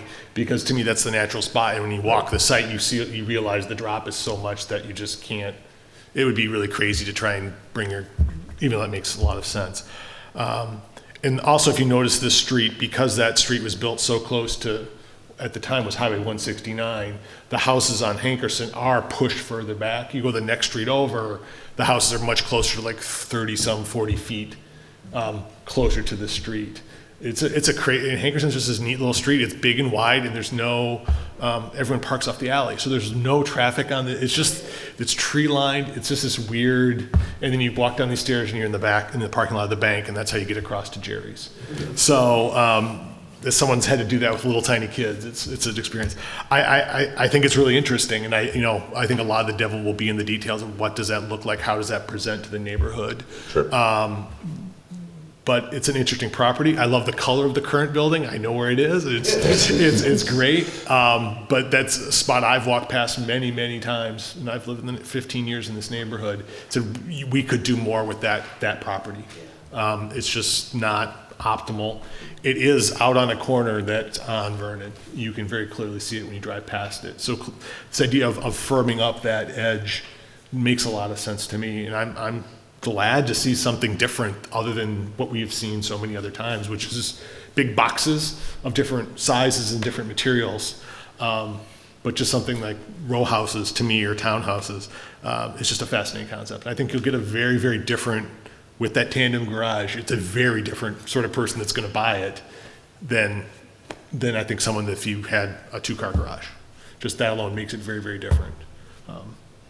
So I'm curious to see how this kind of keeps progressing. So all in mind. Commissioner Roth. Thank you, Joanne. Thank you. Well, you guys split up maybe to keep her safe from getting injured by one of you two guys. I think this is a really nice idea. Obviously, as people up here have discussed, and you've discussed, materials and aesthetics of it will make a difference at the time if it comes back before us. The materials and aesthetics will be a big deal. We've kind of talked around affordable housing. I asked Carrie mentioned something. You mentioned something. I mean, have you? I would recommend some discussion with the city about perhaps figuring out how to make one unit affordable when you come back, and work through that. Sure. It's very clear to me that you have thought deeply about the issue of affordable housing and how that plays in these kinds of facilities. So I don't feel like you need to. I'm very confident from what you said that you know the ins and outs. Yeah, I mean, we deal with it daily with cities all over the metro and where we feel that there maybe are some things that should change to help affordability, but when we can't produce a entry-level home for less than $375,000 or $400,000, that's not affordable anymore. So. Yeah, there are a lot of issues about this is getting off topic a little bit, but there are a lot of issues about affordable housing Absolutely. that I think are more than just the go and build it thing. But you know, all I'm saying is I'd encourage you and Carrie and staff to have the discussion between now and then. Absolutely. A couple other things, maybe this may relate to the affordable housing. Just talk about setbacks a little. I'd like to just have a side question for Carrie before we talk about setbacks. I mean, obviously we have we have a city standard for this kind of current district and for setbacks and how this project would vary. I'd like to talk setbacks with the applicant in just a moment, but Carrie, if this were an R1 or R2 district, what would be the applicable setbacks? So if it were the R1 under the current zoning, it could be the average of the block, or they could do the average of of the homes on either side. So for the corner lot, they could match the lot next to it. So there's varying options in the R1 district. Is that the front and back that you're talking about? What about side setbacks? Like particularly, there's a couple setbacks that I'm most concerned about. That's the side on the north and the side rear on the west. But the side on the north in particular, because there's a house next to that, right? And so if this were R1, R2, what would the required setback be on the north side? Yeah, so it would depend on the width of the lot. So it would vary anywhere from 5 to 10 feet on that north side. Okay. And the rear setback, boy, Steve might know it more than I do. It's 25 feet. 25, yeah, 25 currently. feet. And I corrected Carrie that we're 28 feet to the deck. It's a 16-foot deck. We're 44 feet from the rear property line to the house. The deck is still accessory. It's still attached, so he's using that. But, you know, to the house proper, it is 44 feet from the rear setback line. Okay. So it's significant. And there is a backyard there against the alley, but there is a backyard there. There's landscaping on the front between the driveways. There's landscaping in the back. The green space currently shown on this image, is this up? It's not up. Do I have to click on it? Yeah. Where's the? This is the perfect image to be looking at right now. Oh, there it is. Yep, this is the one. Yep. Yeah. So basically, we're 28 feet from the rear property line to the deck itself. The deck is another 16 feet to the back of the house at this location. You know, currently, this again is a concept. This unit is 60 feet deep. You know, we may find we can do it in 56. Okay. Front yard, currently the 30 feet is measured to the front of the garage. So we do have landscaping and trees and the water retention features and things in between the driveways all to the front. So, you know, I do think that in a built condition, you know, it's a softer edge. The addition of the park just softens it a little more from Vernon. Okay. This is a perfect image. Just on the right side, that's the north side, where it's 6 feet. If there's anything you can do I think it would help to get that closer to 10. 10 would be nice for a 2 to 3 story building. I just think that would probably be helpful with the neighbors.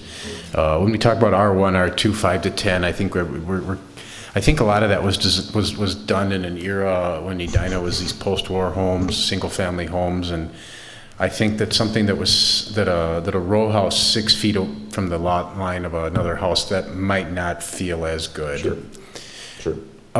Finally, one of the exciting things to Google when you're on the Edina Planning Commission is Edina density. And I know Donna knows very well, and so help us out here. You know, it's kind of Edina is becoming kind of the Hatfields and McCoys when you talk about density. You know, in their last election, that was probably the biggest issue. This is an increase in density. Why is this good? Give us a little picture about why we should increase density right here. Sure. I think the main issue involves, to me, there's two sides of it. One, you have Grandview, and feeding into Grandview. Anytime you're urbanizing, anytime you're densifying, you need a critical mass. You need people, you need retail, you need services for those people to want to come to. Those elements need to feed into Grandview. To me, we're adding to that. Second side of it to me is the bulk needed to close the gap. Could I close the gap with a 12-unit Rambler building? Not in plan. In plan, yes. In elevation, no. And I'm always looking at the building in 3D. Okay, to me, I see the bulk of it. I see how it fits in against some of those other units. That was one reason why we chose to go to this style of a building and make them narrower and try to make them fit in better. I'm always going to come back to how do we feed Grandview the people it needs to support it. That to me is the big issue. And you're going to find that in every small area plan. You're going to find that in every location around Edina that's densifying. I deal with the same thing where I live. I was on planning commission there, and we dealt with the same thing. How do we densify, but yet not change what's there? And you sort of can't. How do we densify without offending the neighbors? You really can't. How do we let them know what you really need to make this work? That's where we're at right now. I think that what Grandview did was wake up this area to the fact that you need this. And I think that's what this helps. Thank you. That was a very good presentation. Thank you. That's everything I had, Madam Chair. Thank you. Thank you. Jimmy? Yeah, so just a quick question. If you had rewind, clean slate, what other options were on the table when you guys were kicking things around before we got to here? We looked at all different kinds of products.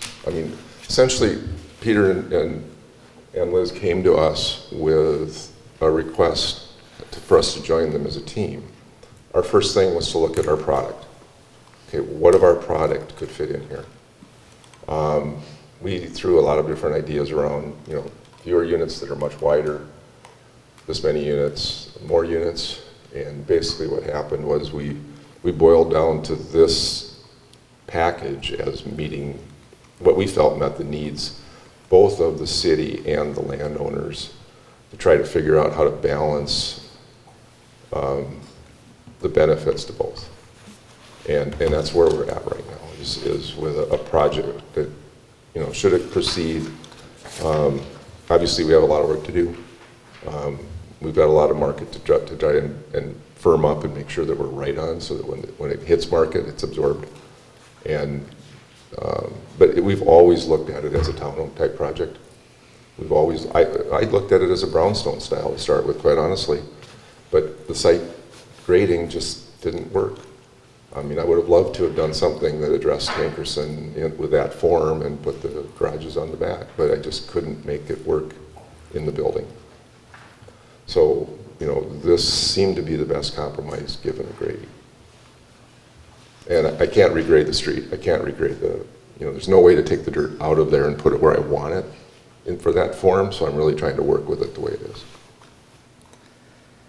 Offhand, what type of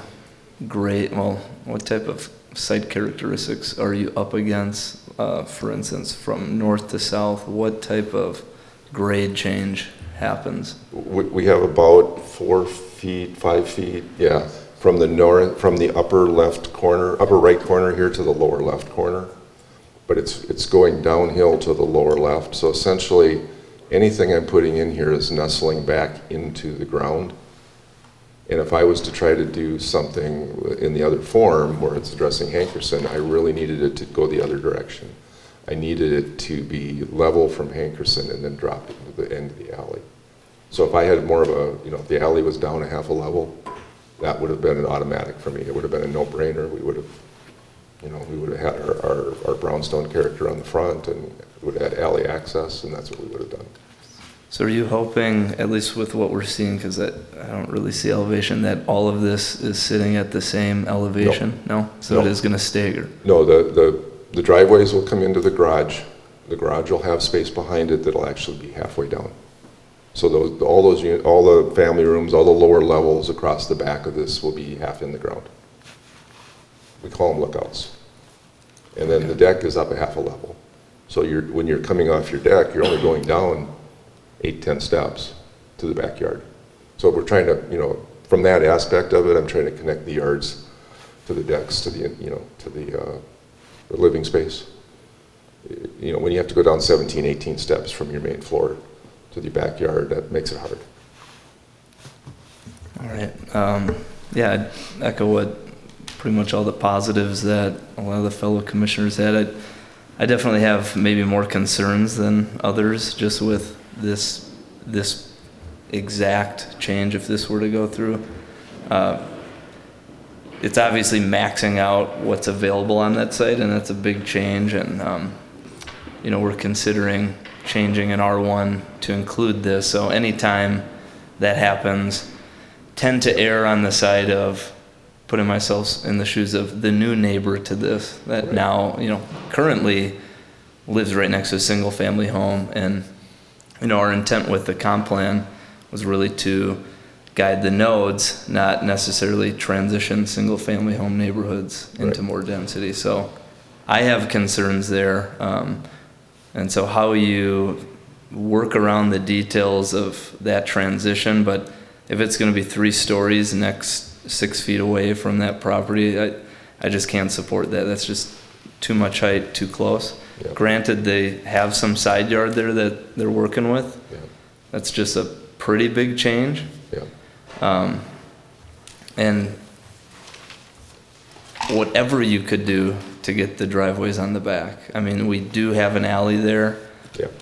I would rather see that alley used to accommodate some of the things that Commissioner Miranda was saying. Make it more of a nice front yard without so many curb cuts, and interface with a future potential park. Granted, it's small, but make that this connected, environment. If I may, yeah. Aspects with that, when you do that, I'm afraid that what also will accompany that is a request to move even closer to the street, to bring that front yard, to bring that front door up to Hankerson, to really make it address it properly instead of having that brownstone character front door 30 feet back from the street. That basically means our front yard is our play yard for our families now. So there's more to it than simply the slope in the garage. It's where is your outdoor space for the families. Currently, we saw the private one in the back as a plus versus the front. Honestly, here, like I said, I'd rather that even this building now was closer to the street so that we could have more backyard. Yeah, so I guess, what I would love to see is I love the ownership aspect. I think neighbors will absolutely support that over rental. Mm-hmm. But I'd rather see it a condo to, capitalize the shared parking situation, something where you can still have backyards, but be more creative with sharing space.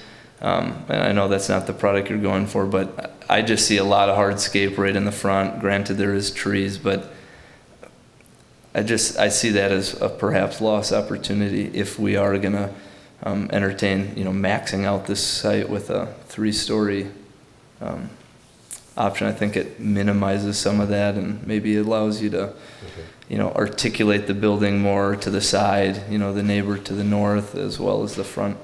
That might be an option for us to look at, is to maybe have lesser units, lesser bedroom count in that end unit, which would let me articulate that site. And I guess, yeah. I'm sorry, no.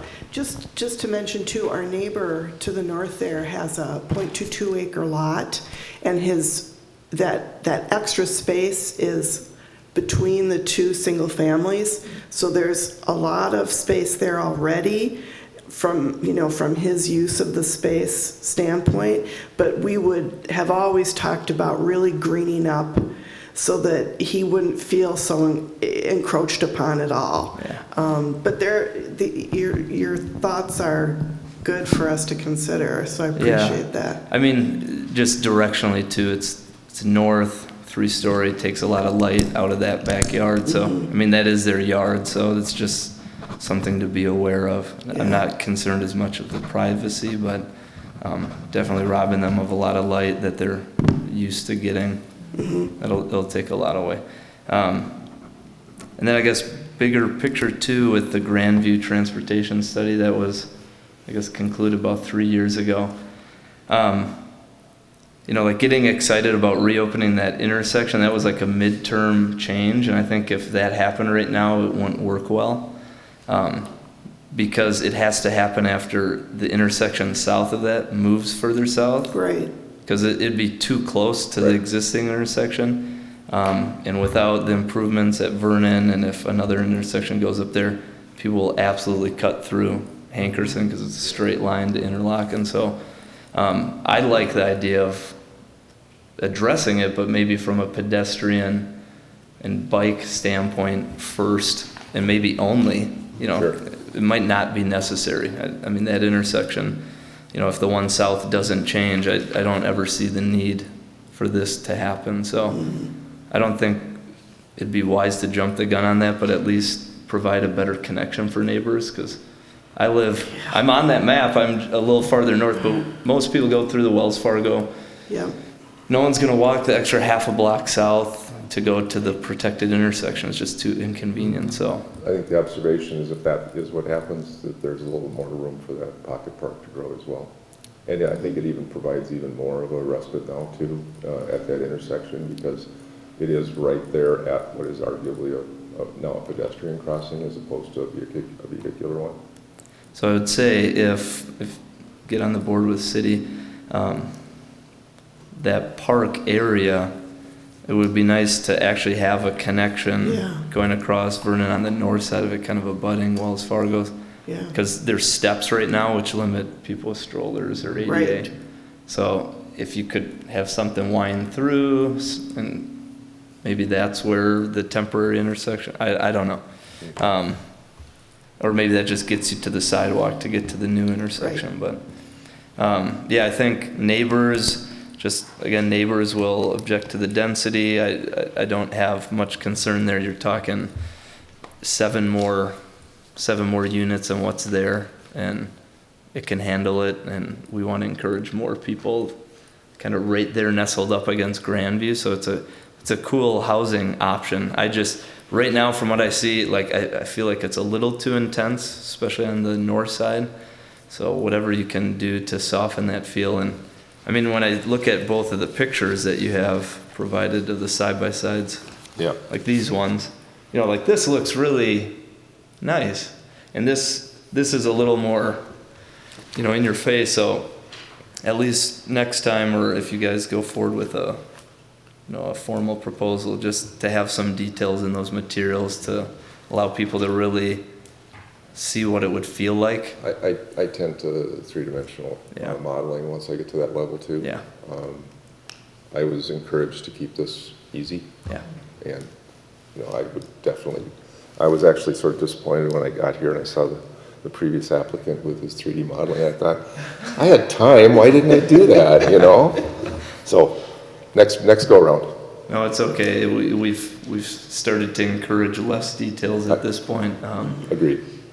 And thanks for getting creative and providing a lot more variety to that area. Yeah, you can jump in. Commissioner Bennett, may I ask you a question? Yeah.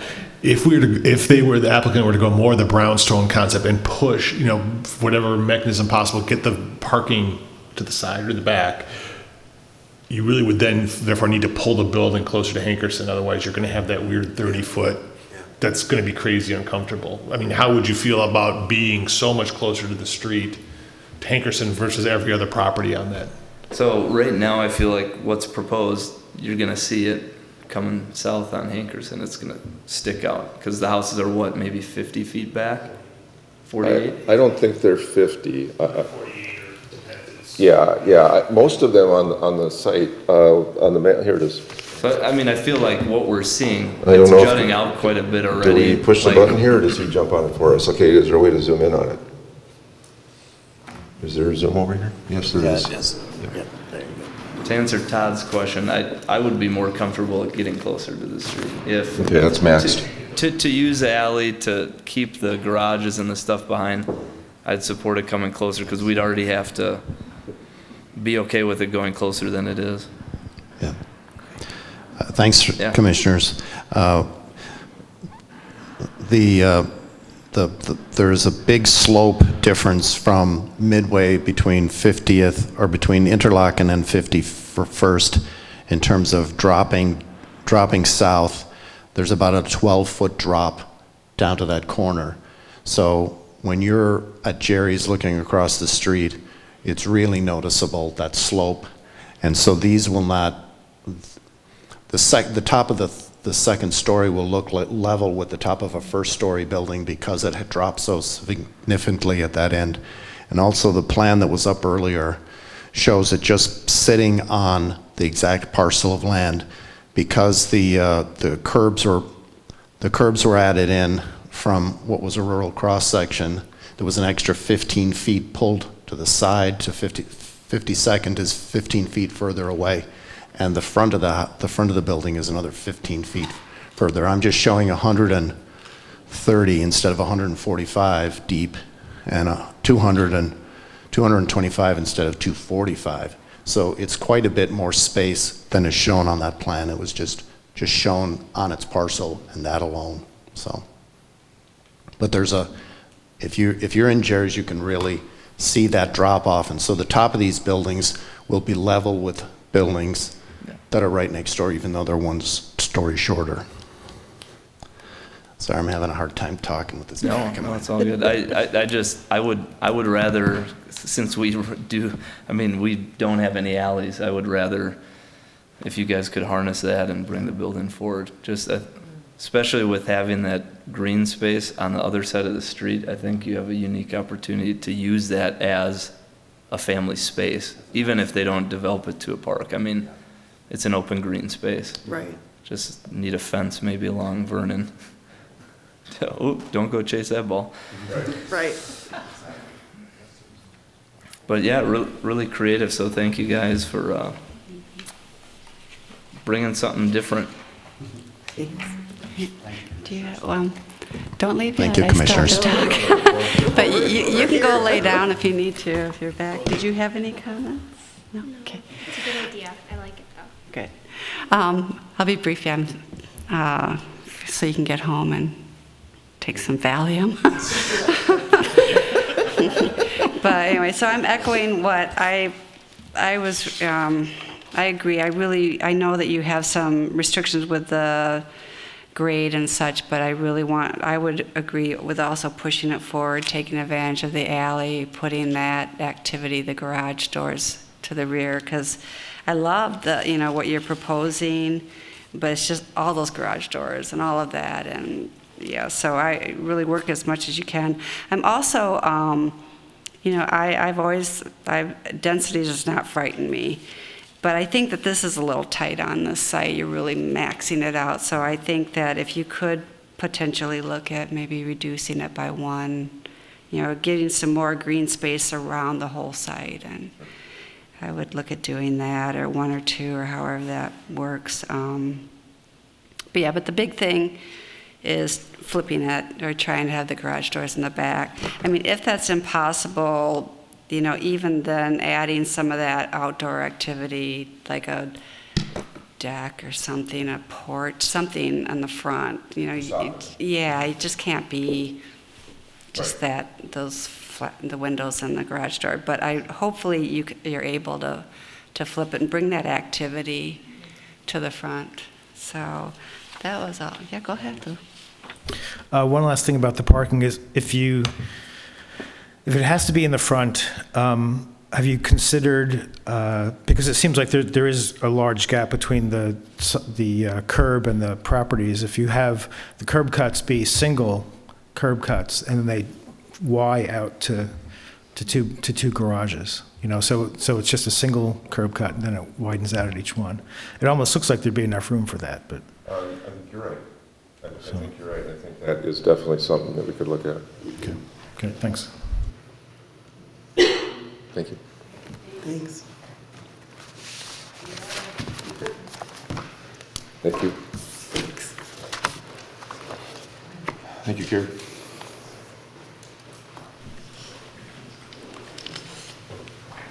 So, okay. Correspondence and petitions. Chair and member comments. Any comments? Any comments? Go for it, Jimmy. So Sheila and I met with a couple neighbors, a council member. Don't disparage us, please. Out at 44th and France after that sketch plan was presented to us, because a lot of neighbors didn't know about it except for Lou, who passed it on to the association, and it at least got me thinking. And then I spoke to a couple neighbors that live on Hankerson about this project already, because I feel like now would be the best time to get the feedback versus when we see something more official. So I'm hoping to connect with the city manager to see if possible, if we start establishing these neighborhood groups better and have a contact to disseminate information. It'd be nice when this comes to us Friday that it goes to the neighborhood it's in, just so people have the opportunity, it's presented to them versus them to have to try to find something. No one's going to be checking, our schedule every other Wednesday. I think if we could help the city establish transparency from the get-go, it'd help. Because there's a lot of comments I got from the neighbors that I wouldn't have thought about, living right there. So it's just something I'm wanting to try to address, and it'd be nice if you guys had other ideas. It seems like if they're trying to establish these neighborhood groups and they have a couple contacts, like why not, okay, hey, this project, we have a sketch plan in this neighborhood, let's send it to that group when we get it Friday. I think it'd just help the process better. I don't know what you guys think, or if you've had other ideas or thoughts. Yeah, just the Morningside Neighborhood Association, if not the oldest, is one of the oldest ones. I think it was the first one in the city. And that's where I live. And so, yeah, I reached out to a few of the leaders in that group to let them know, as soon as I found out about it, if they had seen it or anything. So I was just trying to reach out on an informal basis. But yeah, perhaps we need something more formal than that, so that we don't have to feel like, what about neighborhoods that none of us live in, right? Right. So maybe we do need something like that. That's a good idea. Well, thank you. Just so I understand, is the proposal that when we get a sketch plan that we have a formal process to notify affected neighbors and solicit their feedback, or? No, not the neighbors, the neighborhood group. The neighborhood groups, and get the input to sketch plans? Not necessarily, No. but just get it to them before they have to find out later. Because usually what happens now is we provide comments, we see it, but it would be nice to have their insight and feedback, and to have them feel like they're in the loop before public hearings, when things are more set in stone. So not like, hey, you need a mailer, but stuff's digital now. We can just email it to a group of people. It just seems easy. I'm glad you brought this up. I think it's an important point. And what I would propose, because not all groups, not all neighborhoods have a formal group with a key person, what I would propose is, if it's not being done already, then Carrie, when people come with a sketch plan, if you would be really adamant that those developers or whoever is bringing up the sketch plan, that they be in touch with the neighbors, because it's to their benefit as well to get that feedback early. So once the neighbors know, then if they have questions, they can come to us or come to the meeting and hear more about it. But that way, it's not dependent on the city to get the message out. It's dependent on the developer, and it really is to everybody's benefit. So I'm a big fan of improving communication with the community, and I fought hard to include that in the 50th in France. There was a lot of discussion. I received a lot of pushback that comp plan is land use only, and my experience was that if there's one thing that could really improve the development activities in Edina, it's increased neighborhood and citizen engagement. However, I'm also at the same time, before we start creating new processes, I think we should take a look and review the existing processes and make sure they're working well, and to encourage the burden on a developer just to do a sketch plan, that they have to have some kind of neighborhood feedback process, I think defeats the purpose of the sketch plan, and it's our job to give them the feedback, and I think there are plenty of opportunities for neighbors to provide feedback after the sketch plan before something's a real plan.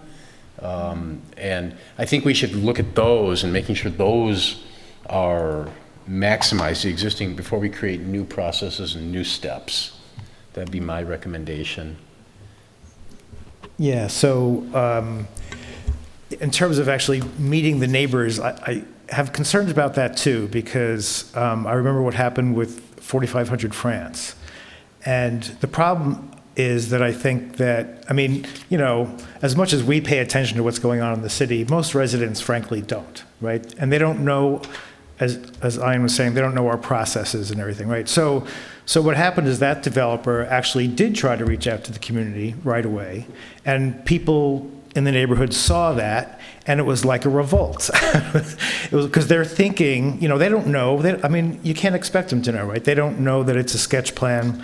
And so they're thinking that it's this fully formed plan that the developer's trying to push through and everything.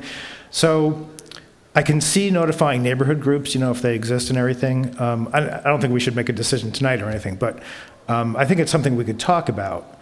But in terms of having neighborhood meetings, people just, you know, residents just don't know enough about sketch plans and how the process works, I think, to make that helpful.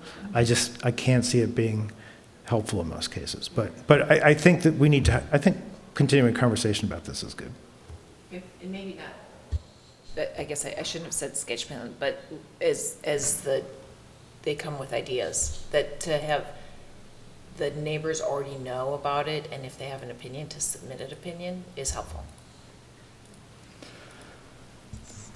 Yeah, I just want to say, I mean, you know, this is coming up because I think the city does a really good job with the processes and policies we have in place. However, from what I continue to hear from neighbors is that they're one step behind. And I think that lack of engagement, of like getting caught up, and a lot of times when something comes to us at a public hearing, a lot of times, you know, there's not much negotiation at that point of what we're approving and what might change. And sometimes it's something simple that could have steered it in a better direction at that point.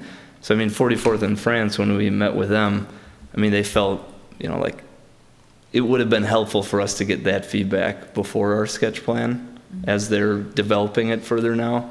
And maybe there's a different process there. I just think that there's a way for the city, because the city is the one that looks like the bad guy, not the developers. That's just what it comes to. You know, the city, people are like, the city isn't engaging us. You know, we're not finding out because the city does, but it seems too late to people.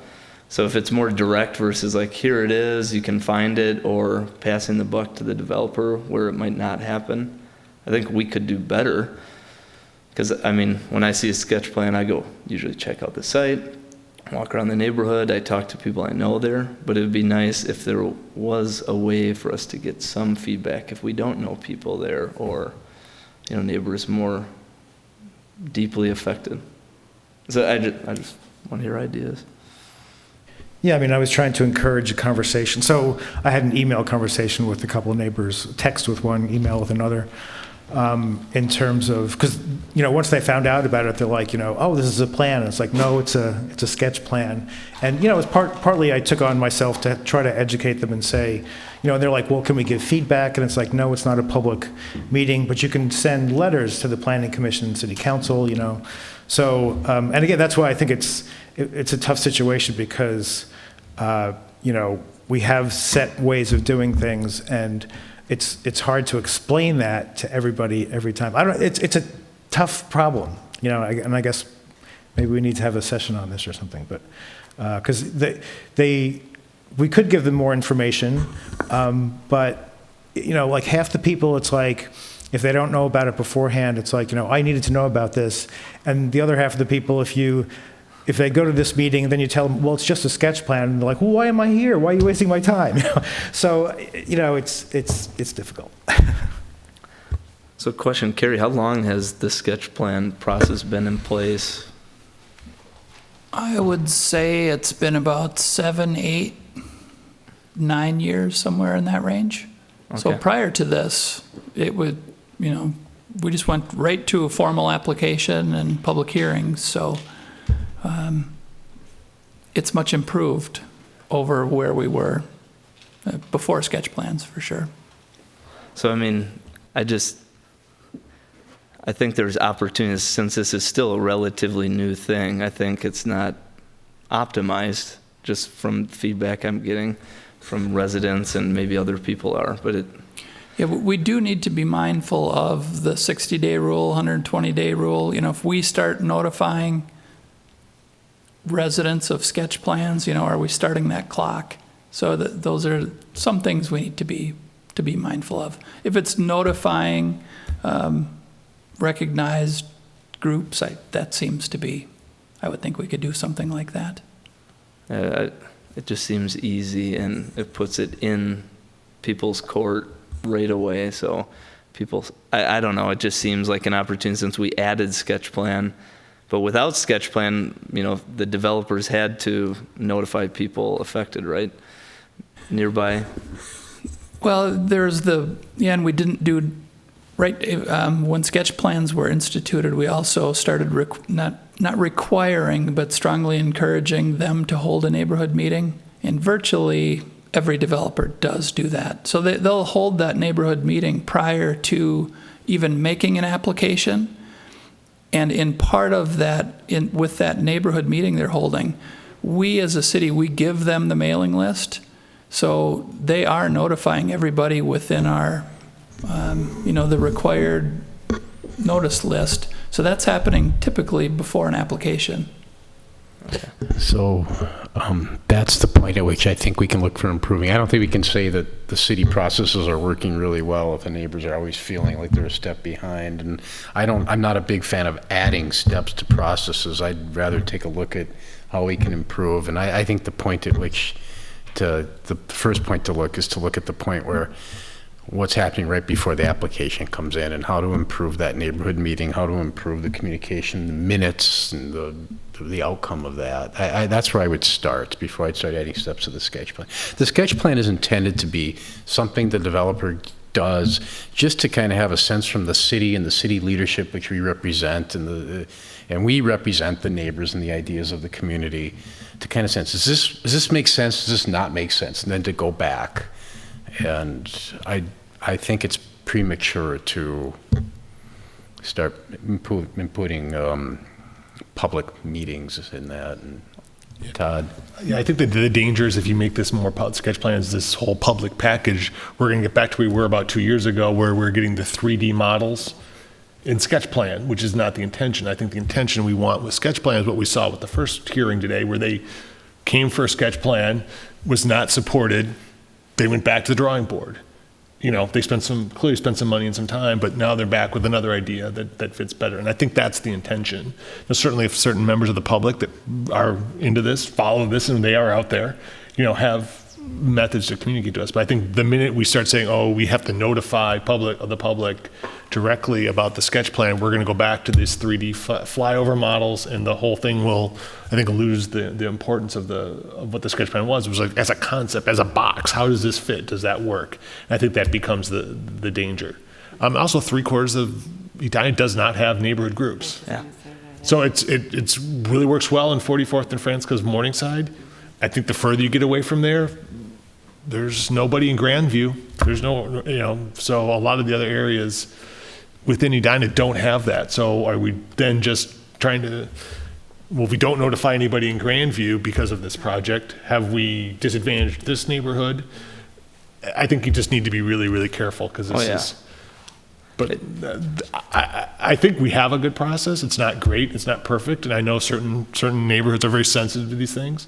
But I think if we try to make it too formal in sketch plan, it's going to go back to what it was, which wasn't very helpful. And I don't think was beneficial to the developers. It wasn't beneficial to the city. It wasn't beneficial to the property owners who ultimately own the property we're discussing here, which we always need to consider. While the neighbors certainly have a view, there are property owners, and we are in the United States, and the property owners are kind of have the primacy. The rules are tilted in favor of the property holder. That's just my view. Yeah, no, I respect that. I feel like the current process obviously isn't perfect, and it's going to continue to change, and we'll continue to fine tune it. But if we're at points where it's like we give strong recommendations for developers to do something, certainly, and what we've seen is sometimes they just don't. And then we don't get feedback, I feel, at a time that would be a good time for us to get feedback as well as a good time to engage neighbors. And however we can improve that better, I think we should at least entertain it, whether it's fine-tuning what we're currently doing or if there is a simple step that we could add that addresses it. Since the sketch plan didn't exist 7 years ago, that was a good idea, right? That was entertained and we went about it. Jimmy, could I maybe ask you something? Maybe could you offline take a look at the public engagement process and maybe generally and think about if there's ways to improve that? Yeah, that's what I started off saying. I was trying to get in contact with the city manager to do that, and that's just what I was letting you guys know. I was looking at the processes and seeing what works. So just wanted to keep you informed. Anything else? And just to tie into that, we are still talking about having another kind of training and maybe even bringing in some people or just with the council, a couple council members again, so we could just start keeping a list again of things we'd like to discuss. And, so as a follow-up to that other work session we had, I know that was just one level, but we wanted to, so we can do it that way. We can just start keeping a list. Cool. Yeah, I think we can add that too. So once our new planning commissioner gets seated, I think we'll want to set up that work session. Yeah. So we're probably looking at July. So yeah, is that a good segue? We can talk about that off. Okay. How we want that work session to work. So do they have somebody? Or are they? What's happening with that? They do have somebody in mind. So you know how we typically have alternates when someone is seated. The last time the city reseated members of the commission, the planning commission didn't have an opening, so we didn't have an alternate. But if we go back to when Lou was seated, there was an alternate. So the council is considering seating that person, and that is Chris Douglas. So they will be considering him at the next city council meeting.